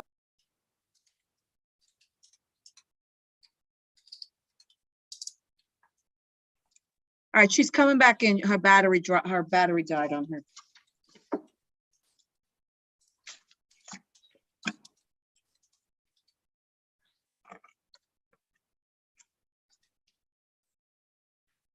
Yeah, she's I coming. think, Mr. Dale, another thing you could do is just do a streetscape for a montage. Similarly, that is done for 73-622. So that will, I think that may also help explain the finding C. Exactly. So we understand the E finding, which Chair LeBron did, and then with respect to the front yard, I mean, I may drive up there myself, would take a few photographs, because as you point out, especially with those two smaller homes that are up or loft from the site, have that large structure, and then there is a large multiple dwelling further up. And I think just some very simple photographs will show that what's proposed is in character with the actual frontage as opposed to the zoning front yards. I believe the chair is back, but she has a Yeah, I'm problem. back. Sorry about Okay. that. I work with two computers and one of them ran out of battery, so I'm on another one. So what I was saying, mid wanting to appeal to the architect who's going to be listening to the hearing. So I understand that the other commissioners think that the building is like, the design is okay. I personally think the design is very, let's say, mediocre. And that looking at it as attached maisonettes that would be very similar characteristically to those two little buildings to the side would improve the quality of the design, allow for more changes in the massing, and especially improve the quality of the interior of the buildings, which would make them much more like the little houses that are next door. And so what that would do is put the entrance to the building on Orloff, which then actually might help in terms of the parking and all of these other things. So it's just asking them to look at an alternate design that might be more in character with the neighborhood. But as you can see, the other commissioners think don't have a problem with it. Okay. I will promise that I will bring up those comments to the property owner, the architect, for examination. Okay, thank you. All right, so let's go to the public, and apologies for my falling off the Zoom. It's very exciting. One more question Yes, wasn't addressed, which was the removal of the 3-part bathroom. yes. Oh, yes. I believe that that was a design request from the property owner, but I can pass it on to the property owner, the architect, and let them know that it was a question that was raised by the community board. I would just say, I live in a building that has a bathroom like that, and I know it's convenient, but I understand the concerns that have been raised, and I will pass it on. Right. You know, in the Department of Buildings used to not allow 3-part, well, depends on which borough you were in, not allow 3-piece bathrooms in cellars for this very reason. I don't know what position they're taking now. But yeah, it's of concern. Go ahead, Tony. Okay, the case we're currently discussing is 2021-29 BC 3904 Orloff Avenue, the Bronx. You dial in at 646-558-8656. You enter the webinar ID number, which is 961-3384-0108#. You ask me enter the participant ID number, which you can ignore, and just press pound. Once you're in the Zoom room, you can press *9 to raise your hand, *6 to unmute. If you're in the Zoom room already, please raise your Zoom hand. Okay. I don't see anyone calling in yet, but let's see what happens. The other reason the maisonette approach is workable is because then you don't have an issue about occupancy of the cellar, because each of the units would have use of half a cellar, and then it wouldn't be turned into there's less risk that it would be turned into an apartment. Okay, so how much time to respond to comments? The study information, I would say if we could get 4 weeks to submit, I think that should provide sufficient time. A number of these items are architecture items, but I believe that should give them enough time because they can review all these issues. So 4 weeks, but we can be, again, flexible with the board's calendar. Okay. So I'm noting 4 weeks then, and I don't see anyone call in. All right, any other last minute comments from commissioners? No? I can't seem to find the. Are we done? Yeah. Okay, So, so this, yeah, go ahead. Are you finished speaking? Gotta run. Yeah. Okay, so this concludes the public hearing for March 29th, 2022. Okay, thank you. Goodbye.